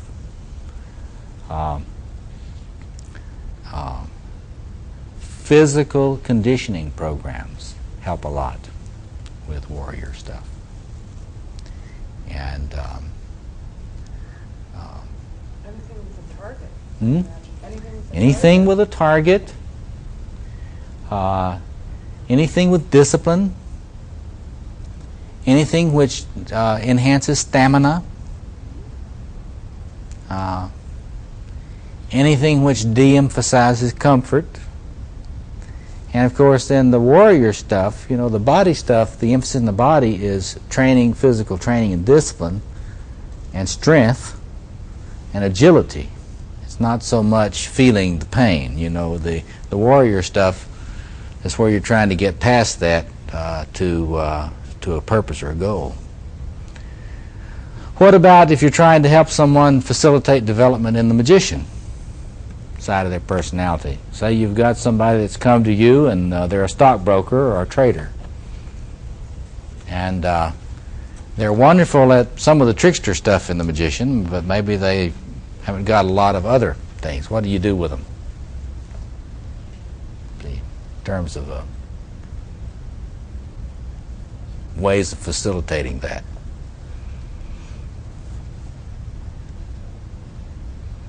Well, what do you do to strengthen your magician? Well, that's certainly important. He says develop a sense of humor. That's very good. You know, any of this inner work stuff is great for that. Anything which enhances reflection and awareness, any awareness exercises, even getting into long-term therapy. You got somebody that's not got much magician, that's the kind of person that you want to have a long-term, in-depth psychotherapy, where they get into dream interpretation, where if you can get them into journaling workshops, it's amazing how much of a breakthrough a person will have in the maturation in the magician just by going to one pro-golf journaling workshop. Because in that they learn to do what the magician does, ask questions. You know, the journal will say, well, now, what do you think about this aspect of your life? This guy never thought about it at all. So he writes about it. And after he's written about it, he looks, my God, you know, I didn't know I thought all that. It's amazing to see when somebody does it.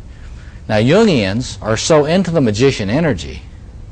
We're eaten up with magician energy. We can't imagine anybody not having good magician energy. But the truth is that not everybody's an intuitive feeling type. And so getting into Jungian analysis or any kind of long-term in-depth psychotherapy really helps develop this reflective capacity. And, you know, taking courses, a lot of bibliotherapy, where they read a lot of books is useful. And to save the most difficult thing for last, what about king-queen energy? If you're going to help somebody, if somebody was just saying at the break, why so many shadow kings today? Run for president. Yeah, you can always run for president.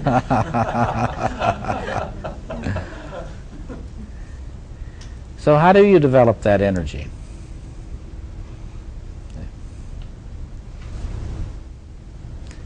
It's a very complicated business, of course, in any of these. In all these series of lectures I've given, we go into some depth. Volunteer work. Okay. This is right. This is right. Any kind. This is good. Any kind of investment of the self, which is not private, which is public, and which is for the common good. And one of the best things, and I constantly, for men in this thing, I try to say, are you involved in Greenpeace? See, you get a lot of the king and warrior stuff right there immediately. Because when you're in ecology, ecological planetary concerns, that's that king, queen, stewardship energy. Feeling the world. So that's really good. I hadn't really thought that much about that, but that really is an important way, yeah. Seems like parenthood is meant to develop this. I think that parenthood often really puts a person in touch with this.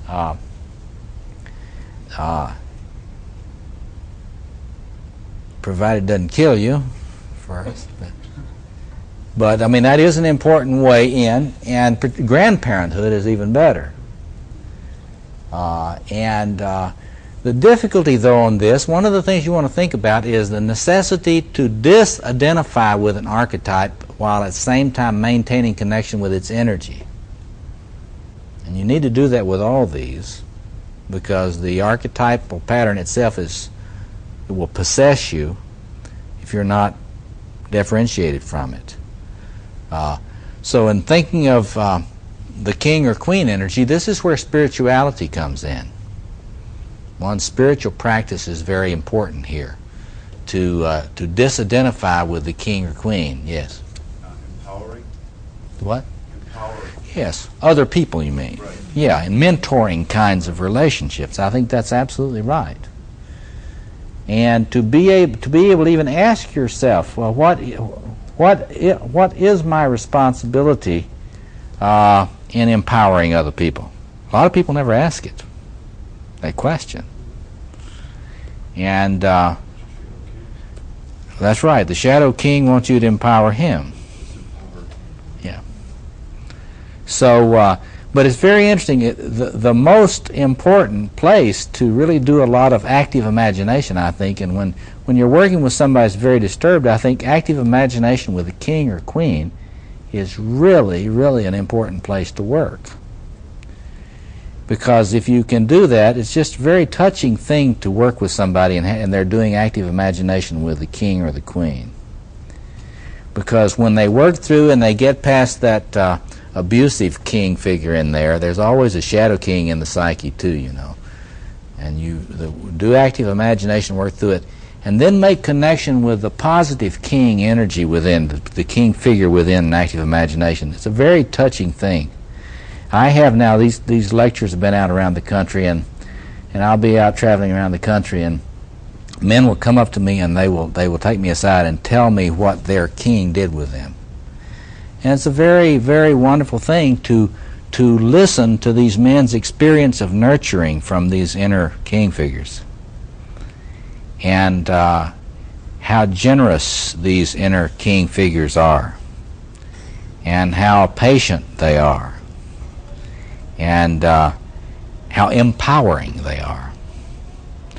And you know, it's very interesting. You'll find men who, the king can be from any race, any age or culture, but the important thing is the quality of the relationship that is developed over the course of time with active imagination.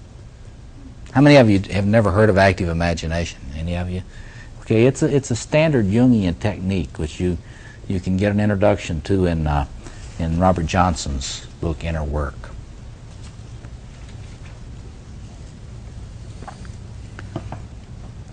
Other comments or questions? Or yeah, Mikey. Do you have any live role models that embody these different archetypes? Well, you know, it's important to be aware of sort of the traps in looking for role models on this. You're not going to find anybody that's a perfect quadrated individual, see, probably. So I always like to say, well, you know, don't be looking for perfection. The thing to do is to look at your own structure and see what energy you're least developed in, and then find somebody that has that energy and admire them. Don't look to the person for wholeness. See? Look to the person for the specific energy that you are weakest in, and then admire them. In the course of conscious admiration, it's related to what the Freudians used to talk about as identification and introjection. That is, if you consciously admire a person for their energy of one of these quadrants, you will be invoking that in yourself through your admiration. So it's a lot easier to find somebody that has a lot of raw king energy than it is to find somebody that's got a balance. For example, this Trump. He's got a lot of raw king energy. If you want to know what king energy is like in its raw form, it's that empire building. I'm going to build me the Taj Mahal, you know, and that's the capacity to build things, build an empire. That's king energy. And of course, as I like to say to people sometimes, it'd be nice if he was interested in helping the homeless, because if he had all that king energy and he knew what it was for, and he started trying to put some of that know-how to work in rehabilitating inner-city housing, we might have a lot of changes in our homeless problem very fast, you see. Yeah. Are people very willing to have the shadowy energies converted? Such as a Trump, would he be very interested? It happens a lot. Human beings tend to be very conversion-oriented. It's very interesting. It's like Mexican jumping beans, you know. It's like you see in the Star Wars series. It's like the distance between a Darth Vader and a Luke Skywalker it's very close. So it's a stewardship issue, finally at the end. So it's not that they're willing, but one the wisdom of the ages is, and you see this a lot in a lot of places, that you see it, for example, in a lot of the old mythic epics. You look at the Ramayana, the Indonesian epic Ramayana. Here's Rama, the great Lord, fighting the archdemon and all the forces of the archdemons. And so Rama is engaging, his forces are engaging the demon's forces. What starts happening? Well, the generals of the archdemon start changing sides. And what does Rama do? Does he kill them? No. Rama says, come on, guys. You're a great general. Come over to this side. And you see that a lot, I think. So you don't want to give up on somebody that's energy is in a shadow form, because it's very powerful, and if it were stewarded correctly, it could have enormous positive impact, see. So it's not that you can count on it, but it's not impossible at all. In all the history of conversion, studies of conversion in the human race, there's an enormous volume of studies of conversion. And it has been the real scoundrels who have been most susceptible to conversion. See, Paul of Tarsus, you know, in the Christian myth. Yeah. Campbell's myth of that sticky man, wasn't it? Yeah. Yeah. In Star Wars, the line, "The Force be with you," is that the idea of goodness on your side? Well, the Force is very interesting. See, one of the things you ought to think about in this issue of this image, the imaging of maturation, it's very interesting the way they did that, the Force. Now, that was a very deep insight. People don't know that. People that don't know the phenomenology of religion don't know what is in that word, the Force.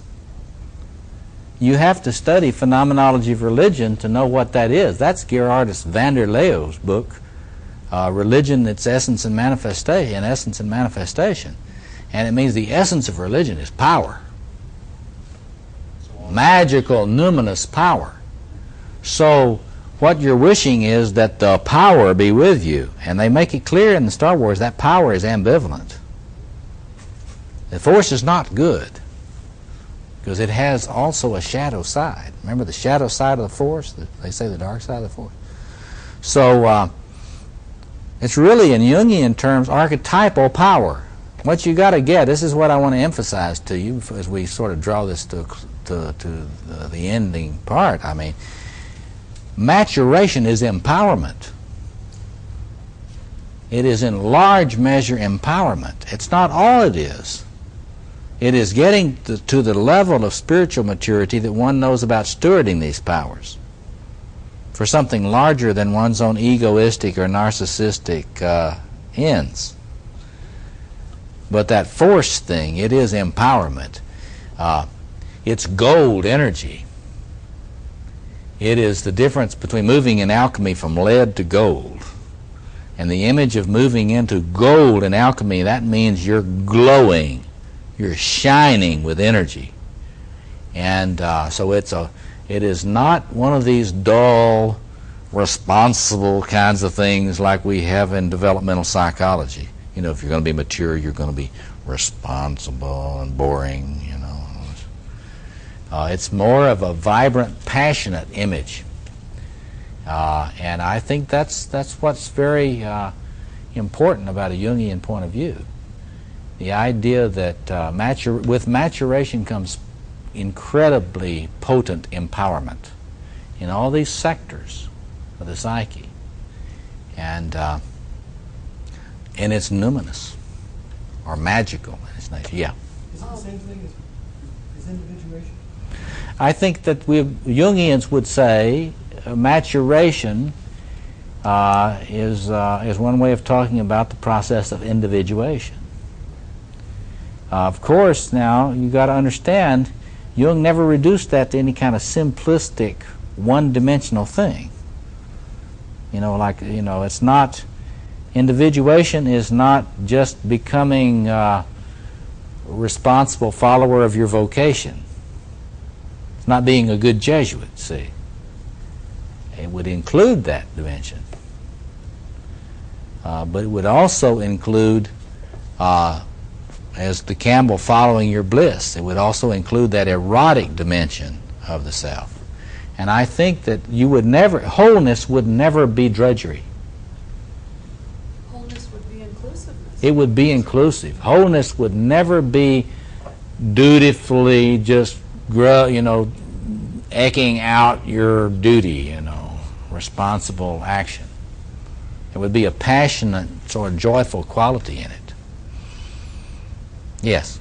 So in terms of this inclusiveness, then, the circumambulation, that would be what you mean by wholeness. Yes, that's right. That would.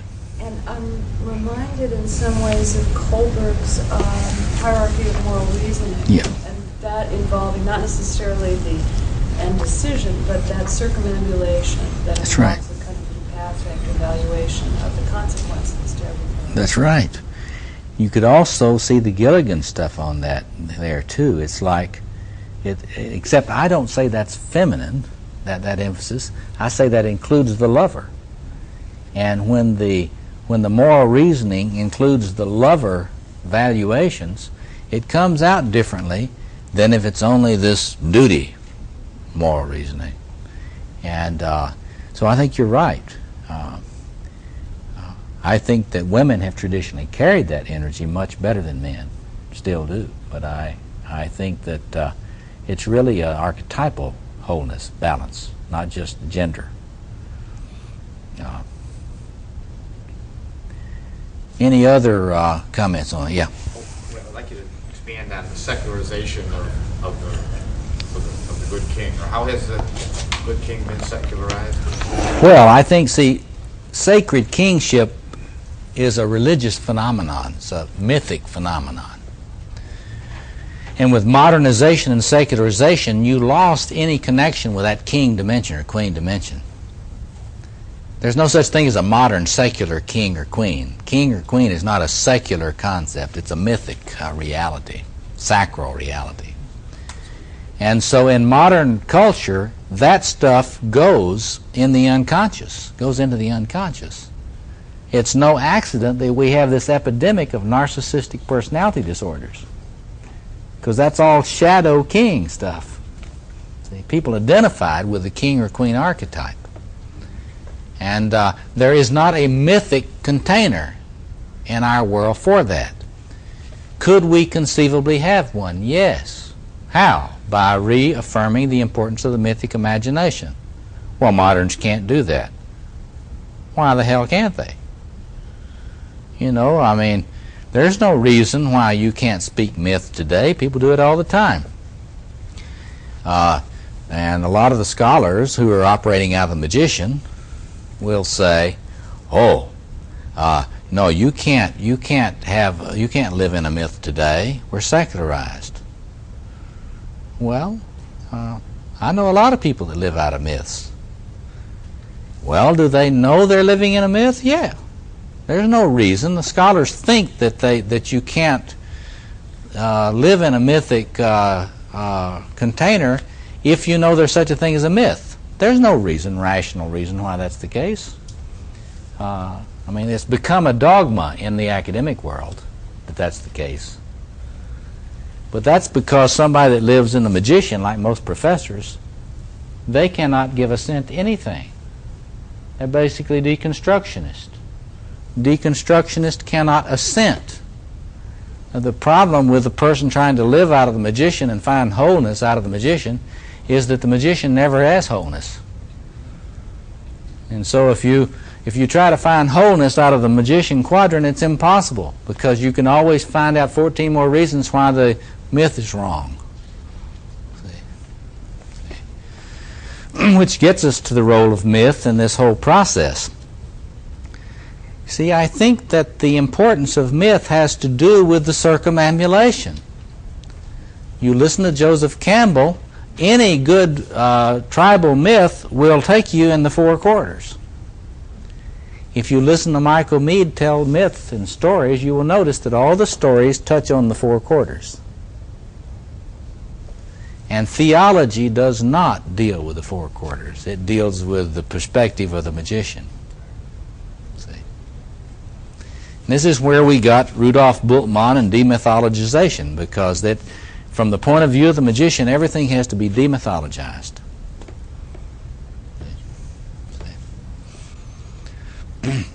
Yeah.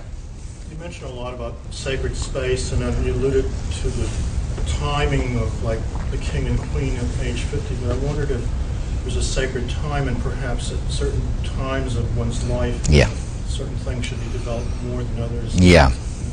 I think that's an interesting question about sequences of development, and that's an important area for investigation. I can tell you some of the things I think about that. I think it's clear that for men, I mean, you can study developmental psychology in a lot of different systems, and you can look at some of the modeling about the way in which people circumambulate these things or go in different directions. We addressed that some in this first volume, and we'll try to do more about that in later volumes. But when you're looking at masculine kind of development, it's very interesting. You can think about clockwise development for both. Look at that, though. It's not symmetrical.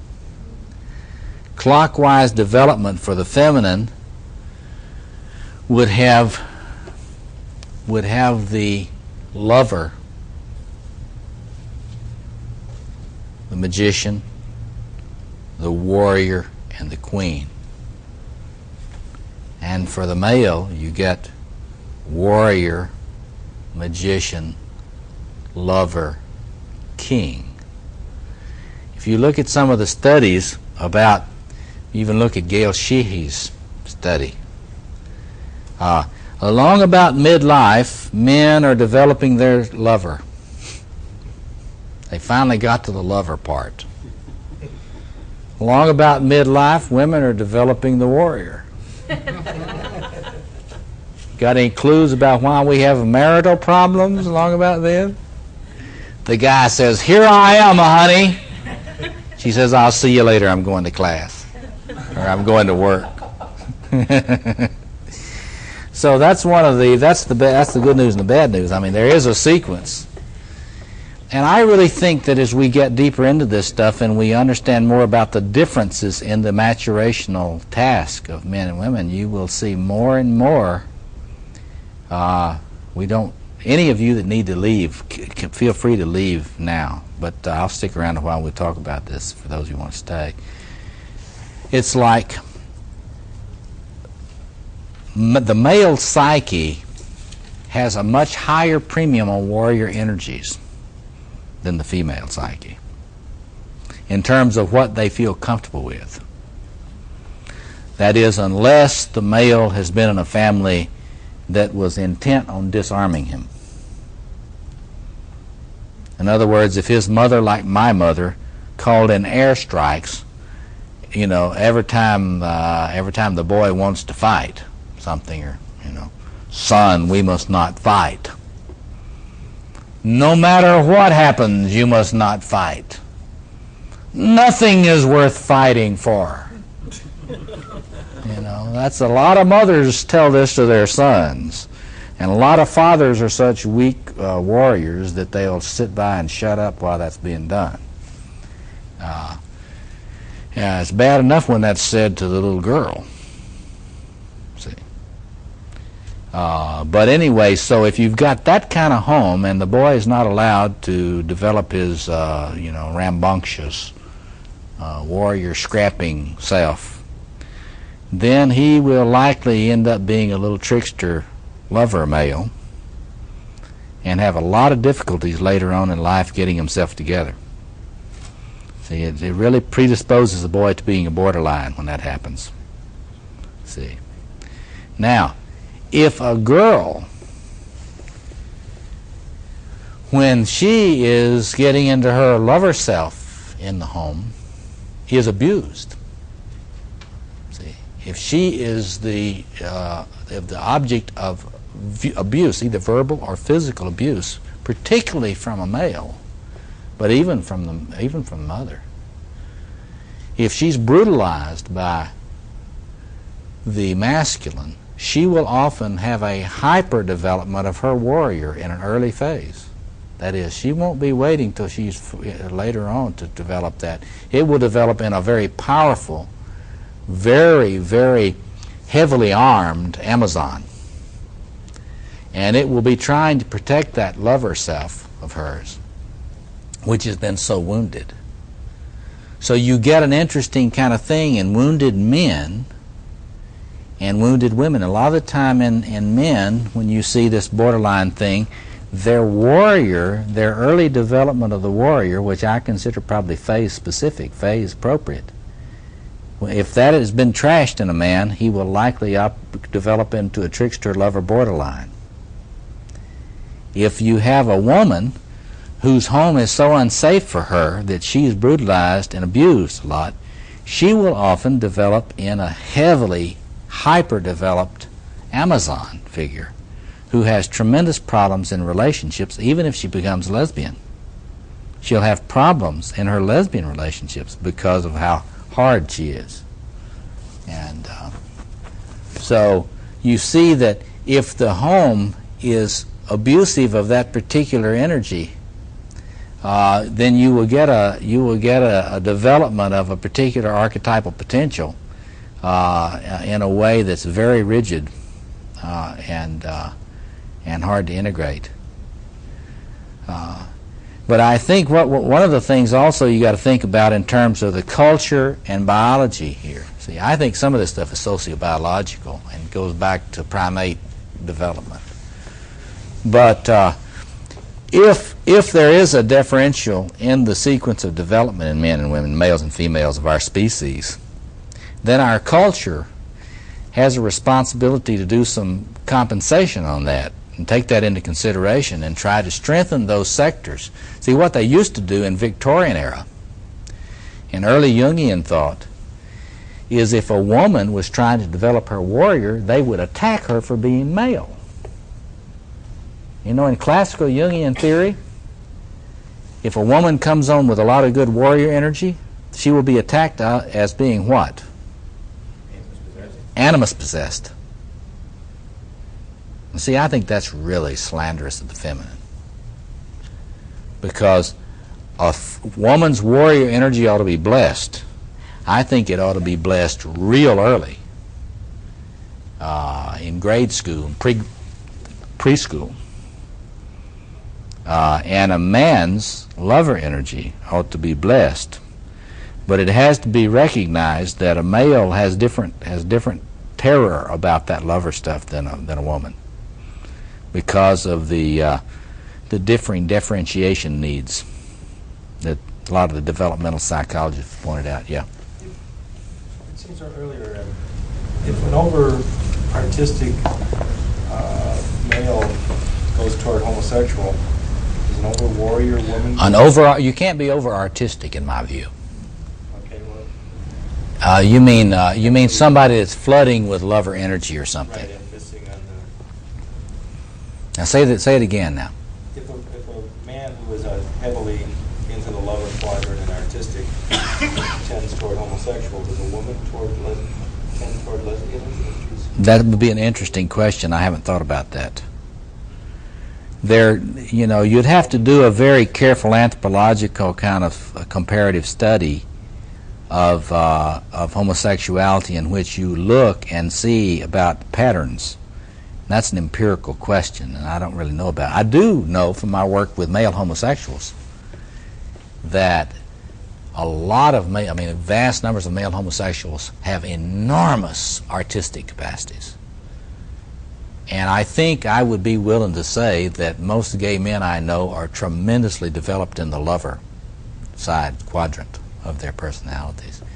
I don't mean in a mature way in terms of integrating all that stuff in a balanced way. I'm talking about the energy.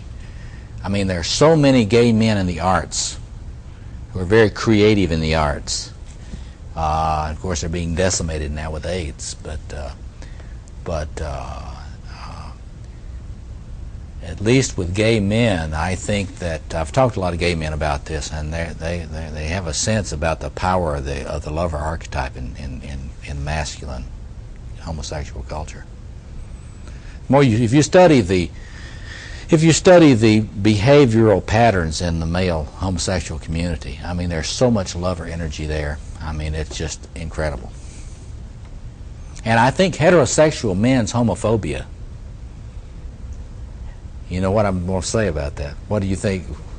Think about that. And what are they afraid of? The lover stuff.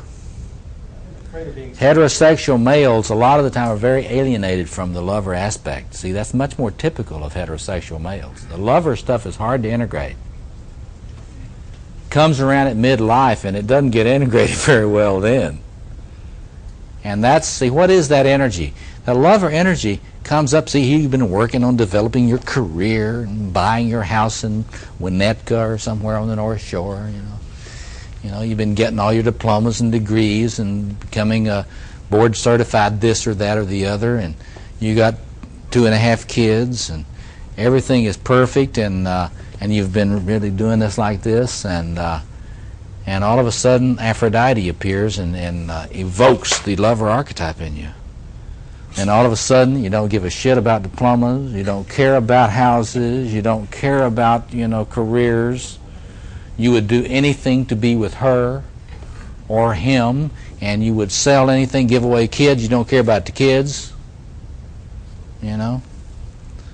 It's just amazing. I mean, when that stuff comes online, it's like it's a different being in a different world, and what it is that the lover archetype has none of that concept of building a world or being a responsible parent or, all that stuff. It just, when it comes on, it totally dissolves that. That's why people are terrified by it when it's raw. Yeah. I have a question about detachment that you mentioned earlier. Mm-hmm. You're talking about the magician class. Yes. And I had a sense, I may have just received this entirely, that there's something sort of weird or pathological about detachment. About what? Detachment. Detachment, Now, my question is really the life of a monk or a mystic or a celibate, or even a, let's say, take a more mundane example of a middle-aged person who goes through divorce. Yes. And maybe even, not of their own election, face a life as a solitary. Yes. Now, can that person continue toward maturation? Yeah, but see, that's a complicated question, see. I mean, you've laid out a lot of important issues there. Number one, celibacy, when it is not detachment, is really more warrior energy. That is to say, it's that commitment to the kingdom of Christ. And you're in there as a warrior. So you don't want to automatically assume that the quadrant you're in with celibacy is the magician. Although for many it is that. Like for Trappists, it is that. Now, of course, detachment in itself is not pathological at all. If you're not detached, if you can't be detached enough, you won't have any time for reflection. There won't be any protected space for your reflection. There won't be any temple. So that in itself is not pathological at all. But if you're compulsively detached, it's pathological. And that's the thing about an archetypal possession. It always makes you compulsively something. See? So in other words, if you're a Trappist, not because you love to pray and you want to pray for this, that, and the other, and you really believe in prayer, and that's your vocation, and that's the way you're serving the kingdom. But if you're a Trappist because you can't stand people, and I do a lot of therapy with religious, and there are a lot of reasons to be religious except good ones, But if you look at celibacy, there are a lot of good reasons to be a celibate, and there are a lot of bad reasons to be a celibate. And you have to, and that can only be worked with in individual cases. See what I mean? So you look at the compulsivity of it. Now, you take a middle-aged person that's divorced, there's no reason they have to be isolated. It may be that they're so wounded and it puts them into that place, but see, you got to look at that again. There's a lot of ways to get involved in the world, and nobody need be isolated unless it's either a choice or a compulsion.